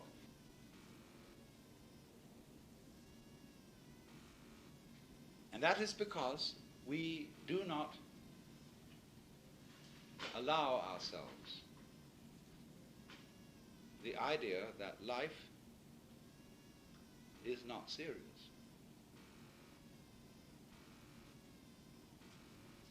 Because somehow you feel if you aren't engaged in something serious, you're a loafer. You're not contributing to the social welfare. And so in this way, the artist has a peculiar role in this society. Very, very interesting. Because the artist is a very deceptive fellow. He appears to be the supreme luxury, the irrelevant fellow. You can afford an artist, you can afford to buy paintings if you have surplus money. That's a luxury. So you can support an artist, and we call it fine arts.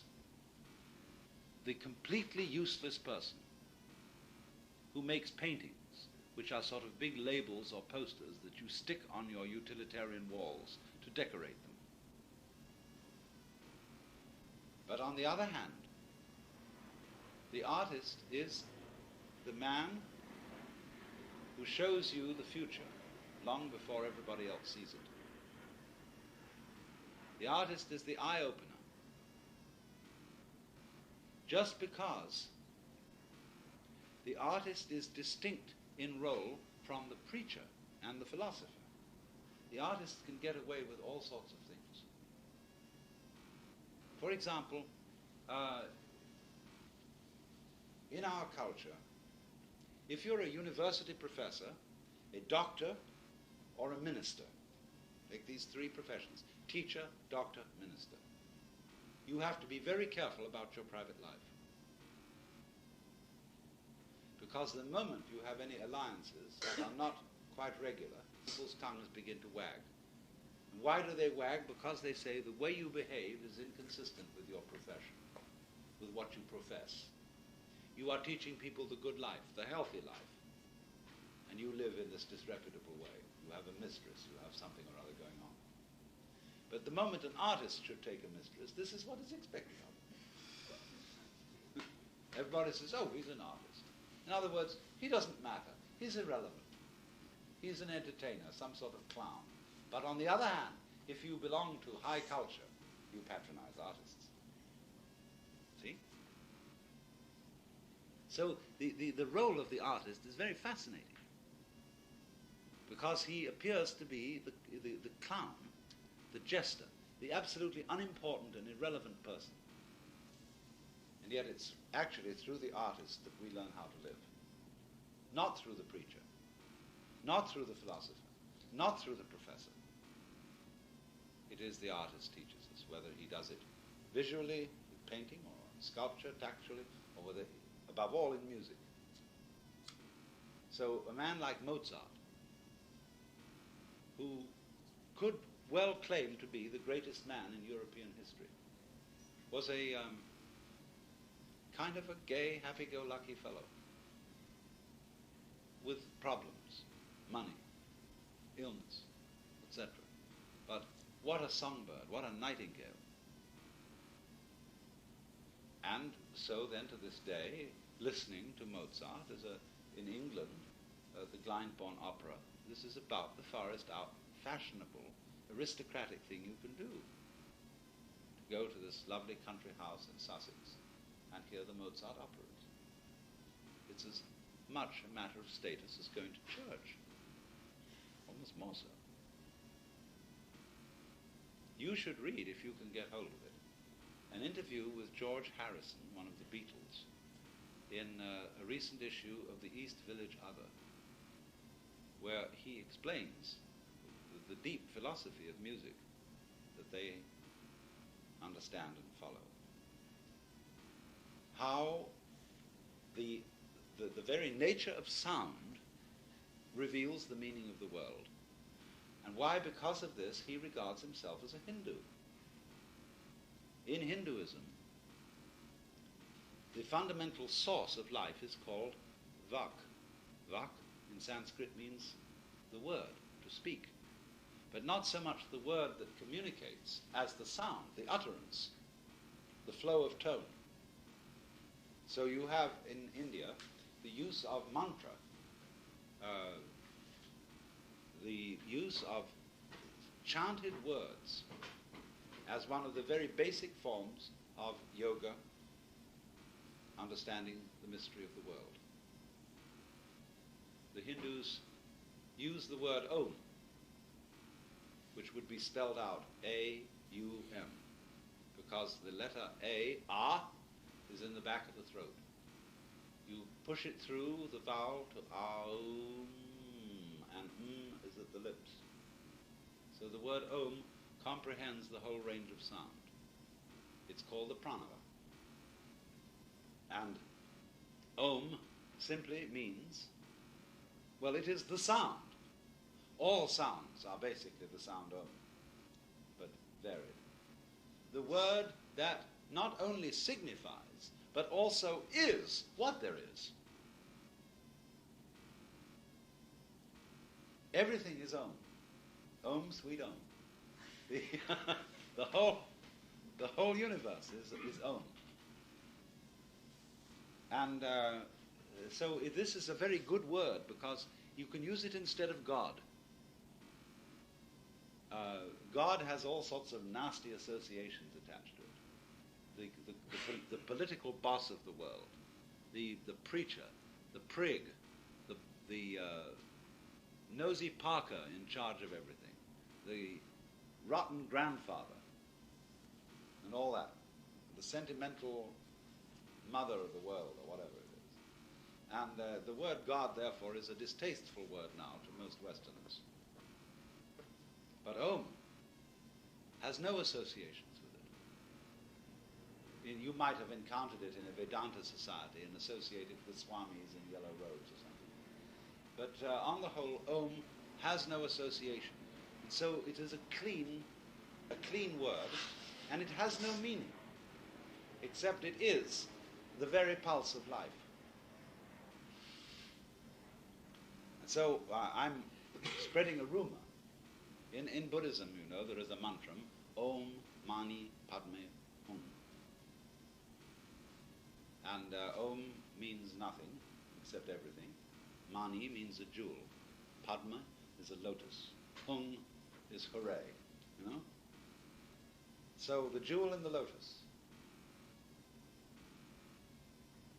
In other words, imagine a mandala, you see, which is a lotus flower, with all those petals spreading out from it. And right bang in the middle of that there is a little crystal ball, or a diamond. And you look into that, and it contains the reflection of everything. See? You go way, way, way into that thing, down, down, down, down, you know? And that's the ultimate turn-on. So, Om, and at the end, Hum, or H-U-M. You can say hum in English, hum, hum, you hum. Now there's a new religion existing called Hum. And this religion has no hierarchy, no organization, no doctrines whatsoever, no words, only music and ritual. And we will find in a little while that Hum is really what most people belong to. And but you can't pin it down. There is no address to write to. There's nothing to join. It's just something that people do, like they shave and brush their teeth and eat breakfast. So they hum. Well, now, it's very, very fascinating for purposes of understanding music as communication to look for a moment at fundamental differences between Western and Oriental music. I know a very, very great musicologist who thoroughly understands the world of Bach and Beethoven and is one of the greatest scholars in music I've ever run into. But when to his ear, Hindu music is childish, and he sees no subtlety in it. He's quite deaf. But when it comes to Chinese and Japanese music, most Westerners are flabbergasted. They can't make any sense of it at all, because it sounds as if somebody were making the most ridiculous noises. So when there's a Japanese no drama singer comes on,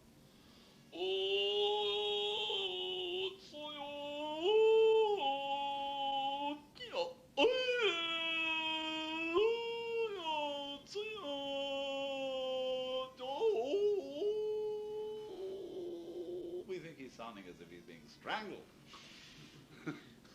But he's giving sounds of passionate love. See? But to our ears, that's deplorable.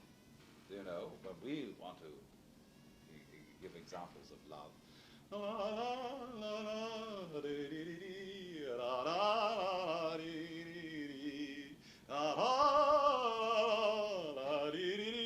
Etc., you know? We really have said we're in love.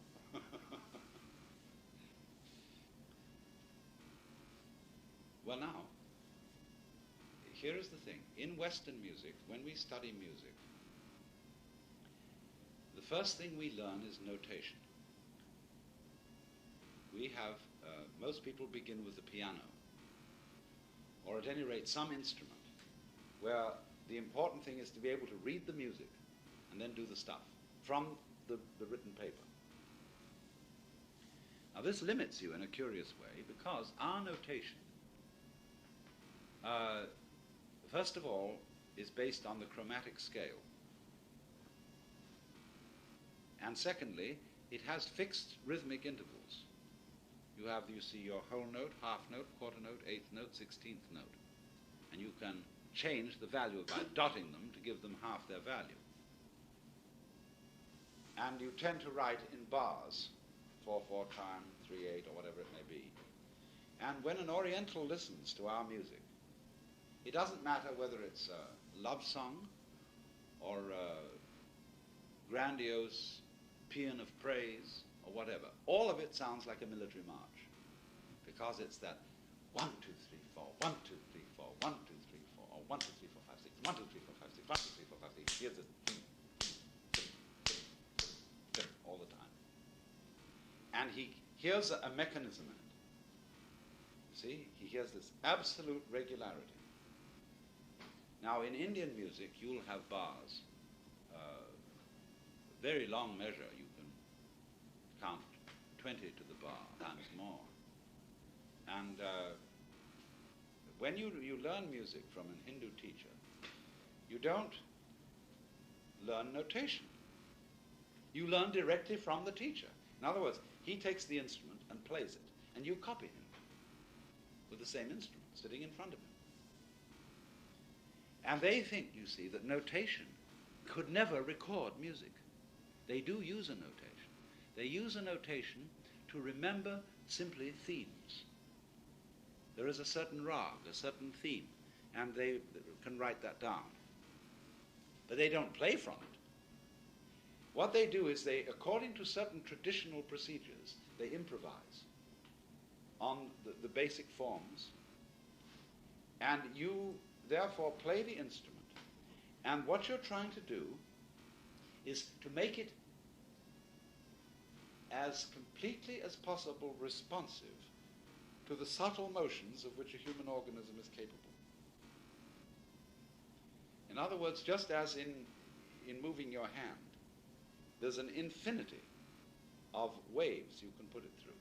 So likewise, in using your voice, there is an infinity of sound that you can produce. Because it's the same you can with a stringed instrument in moving your finger, where there are no rigid stops as there would be on a piano. So on the continuum of a violin, you can move your finger and produce an infinity of subtle sound. And what they do is they delight in the infinite possibility of making sound with the human organism. And they like instruments which are very easily and directly related to the organism. So the flute, the vina, the drums. See, these are direct human contact with an instrument. With a piano, you've got something interspersed. You've got a hammer mechanism and a rigidly tuned string. With a harpsichord, the same way, the pluck. And when Wanda Landowska, marvelous as she is, plays the harpsichord, you get a hurdy-gurdy effect.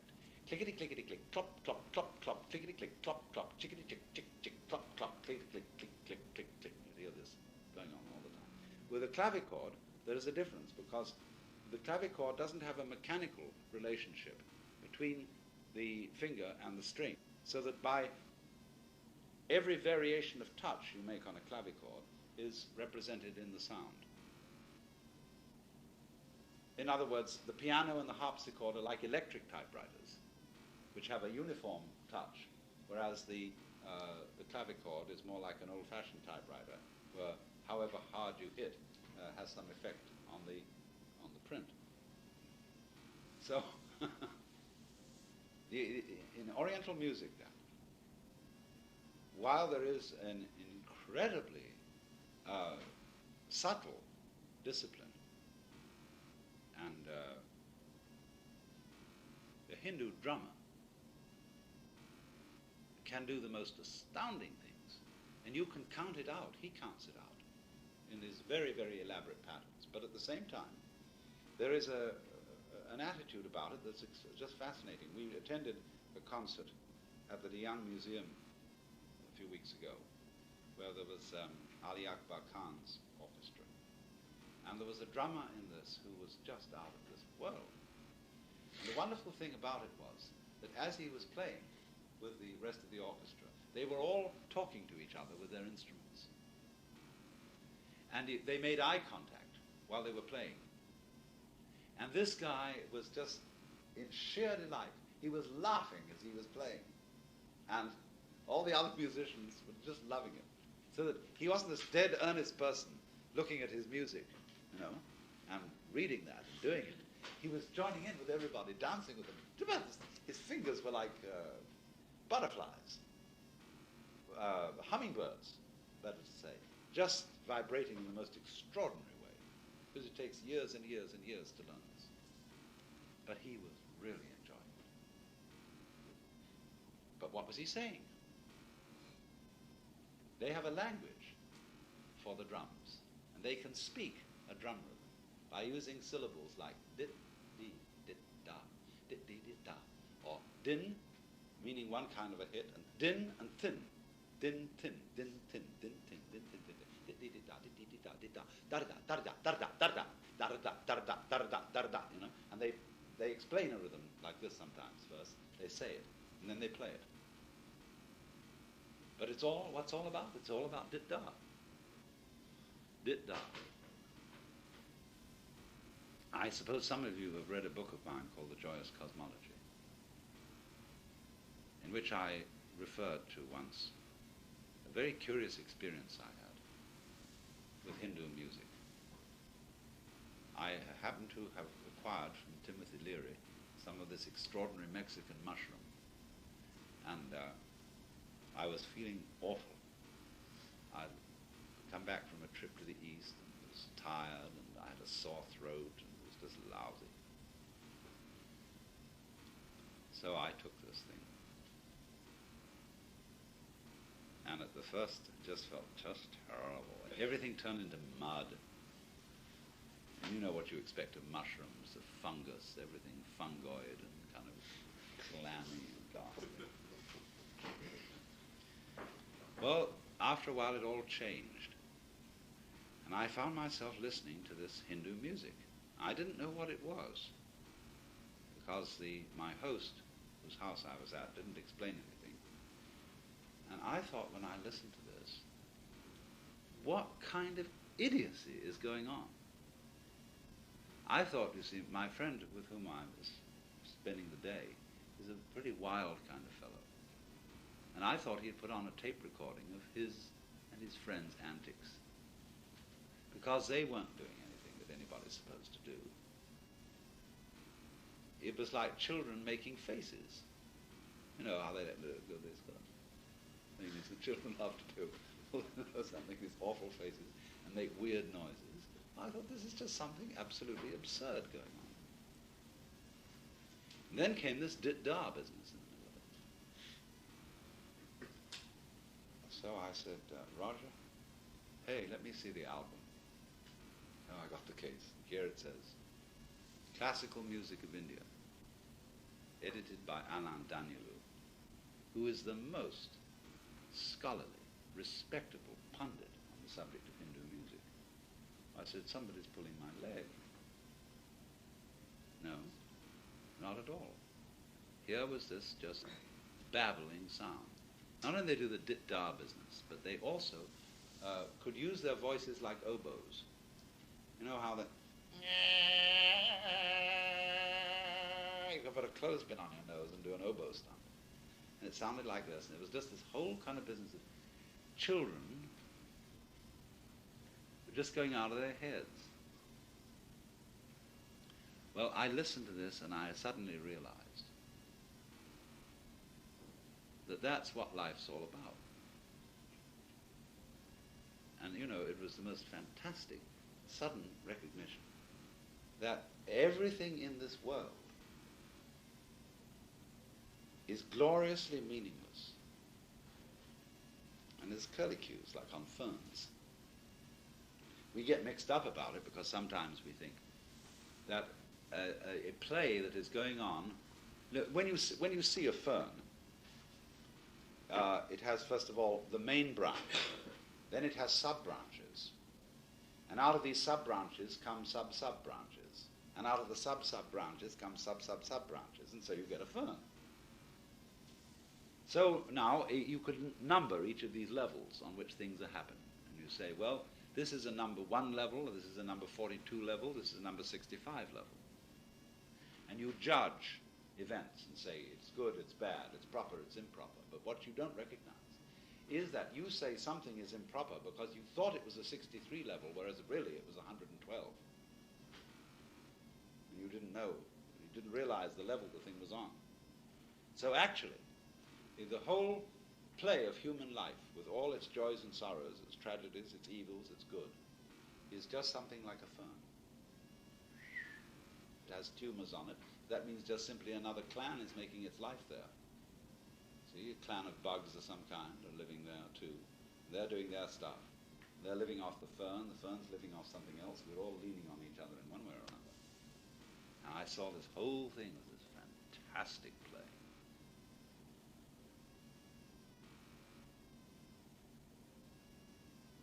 So, in order to get into it, can you get into that state, you see? You get into it by listening to sound. That's one way in. There are lots of ways in. But one of the easiest ways in is through concentration on a tone.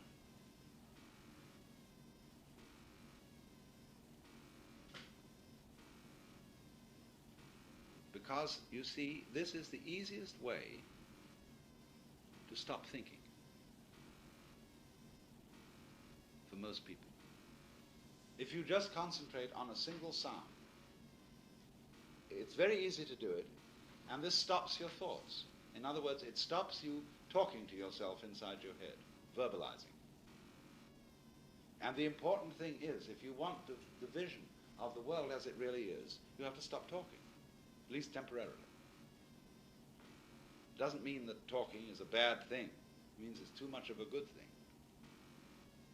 So that if you silence talking and you experience yourself just in the same way as you experience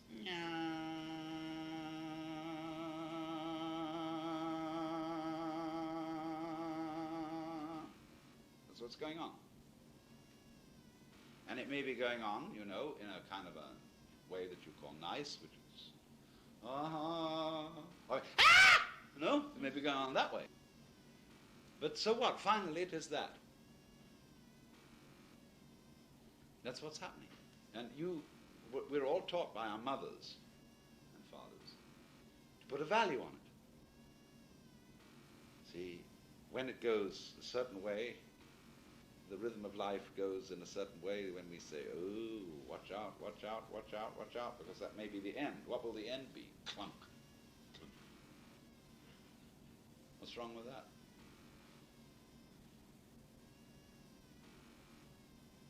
Things that start have to stop. Things that go on have to go off, and things that go off have to go on. But you see, we get involved by putting a value on it all. Right, now I could say that's bad, you shouldn't do it, but at the same time, getting involved and putting values on it's all part of the game too. Getting hung up, getting hooked. So you don't get unhooked by saying to yourself, I shouldn't be attached. I shouldn't do this, I shouldn't do that. All you do is you see that getting hooked on it is simply another form of it. More nonsense. More jazz, but deeper jazz. So like you feel you have an ego, that's an illusion. But it's a very weird illusion. See, it's a very far out scene. A person who you might call a square, who's thoroughly committed to the illusions of standard life, is a very far out person because he doesn't know where he started. He's completely lost. But you could say it's a great show to get that far out, to get that involved in seriousness. So when you look at a square who has this determined, set, inflexible attitude, you have to say, secretly, you laugh and say, my, you're doing a wonderful job. How far out could you get? So you can learn in this way to love squares. And this is the only way that will ever change anything. We must never condemn the squares with harsh language, because they are very far out people. They don't know it. Involved, in other words, in the ultimate curlicues. It's like a labyrinth. See, all life is a labyrinth. It's a system of tubes. And there are tubes within tubes within tubes. And upon the very, very great fringes of this labyrinth, you get all kinds of hothouse growths. Very complicated games. So complicated that the people involved in them are lost. But that's simply a function of being a long way from the center. When a fern or any form of plant expands from its center, what is happening is this. Inside the stems and the stalks and the tubes which constitute this organism, they're all little creatures. And they're traveling along. And they're getting out there. They want to go out. Of course, there's always somebody along with them who says, now be careful. Don't you get too far out, because if you get too far out, you spoil the form. Instead of keeping inside the bounds of the fern, you'll just go off into gas. And that would be awful. See, because you're fern, you're not gas. But those little creatures out in the end say, man, we'd like a gas. Huh? So they want to get way off. But it is a result of the tension between those little fellows that want to go way out, see, and the people who want to stay in, that you get the outline, the clear form of leaf. They're working against each other. But they are working, even though the one thinks it's right and the other thinks it's right. They're both right and they're both wrong. They're both right and wrong. But they do, by being both in a counter position like this, they create what we call existence, what we call the shape of the leaf, the form of the fern.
So you will find, of course, that some of them are in fact escaping. Some of them are going off into gas. And some of them are not. Some of them are staying put. And if there weren't some of them going off into gas, there would be no energy in the thing. You see, all energy has a quality of follow-through. When you hit a golf ball, you mustn't stop the hit at the ball. You have to go like that, see? Right through. So all energies of life have in them a possibility of an excess, of going too far. When you bring up your children and you tell your children of your various far-out ideas, and the children suddenly believe in them. I'm horrified. No? All kinds of philosophy I've talked about is being believed by children. And they're taking it literally. I think, oh my God, what will they do next? But everybody feels that way. In regard to the strength of a younger generation that is coming on. Because this younger generation has energy. See, we think about... You know, I've been spending the last 2 hours here embroiled in thought, and it's occurred to me, this game is incomplete. It's missing something. It still doesn't have that oomph. What is it, I thought to myself? What could possibly be missing from this incredible experience? And then in a moment of rapture, as though delivered by angels, it came to me. Before this moment, I was blind, but those days are behind us. I now understand the true manifestation of this game. It needs a puppy. That's right, this puppy is being lowered toward an aquarium filled with nothing but piranha. Now you have to click the second button to avert the puppy's death in addition to the baby's. This is it, Stanley. Art. I did it. Video games are art. Ah, but you have a good 2 hours or so to go, so I'll just let you get to that. No time to waste when there is such a meaningful game to be played. Bonne chance, mon ami. They can learn from the young sources. If they understand that, then they can be wise and be teachers. If they don't understand that, they never can. To be wise, you have to, that's the meaning of saying to enter the kingdom of heaven, you have to become again as a child. And finally, to get back to my point, to become as a child means that you do things which adults consider unimportant. There is a wonderful Buddhist character. His name is Hote in Japanese, Putai in Chinese. And he carries around a bag, an enormous bag, in which he collects rubbish. Every kind of inconsequential rubbish, and gives it away to children. Because children understand the meaning and significance of rubbish.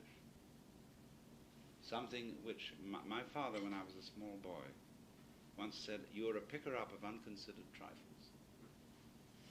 Because the rubbish is the most wonderful thing in the world, from the point of view of a child. So, once a Zen master was asked, what is the most valuable thing in the world? And he answered, the head of a dead cat. Why? Because no one can put a price on it. So in this man, see, who is wandering around picking up rubbish, all the trivialities of life, who sees leaves floating down in the wind and laughs at them. This is becoming again as the child. In other words, from the child's point of view, the things which the adult considers irrelevant to survival are perfectly important. And so children collect pebbles and colored glass and all sorts of trivia which they consider as precious as diamonds. The adults say, oh, frippery. But they really have the secret. Now, the child, as child, doesn't know how to play the adult's game, which is a power game. And so has to be educated to learn the values of the power game, to learn what's what and what is important. But when he has mastered that game, he realizes it has no rewards. That all the things that the adults thought they were gaining by their power game are, after all, not worth having. That's why you can be rich and miserable. So that having learned and having seen through the adult power game, you come back to the point of the child. And so you say,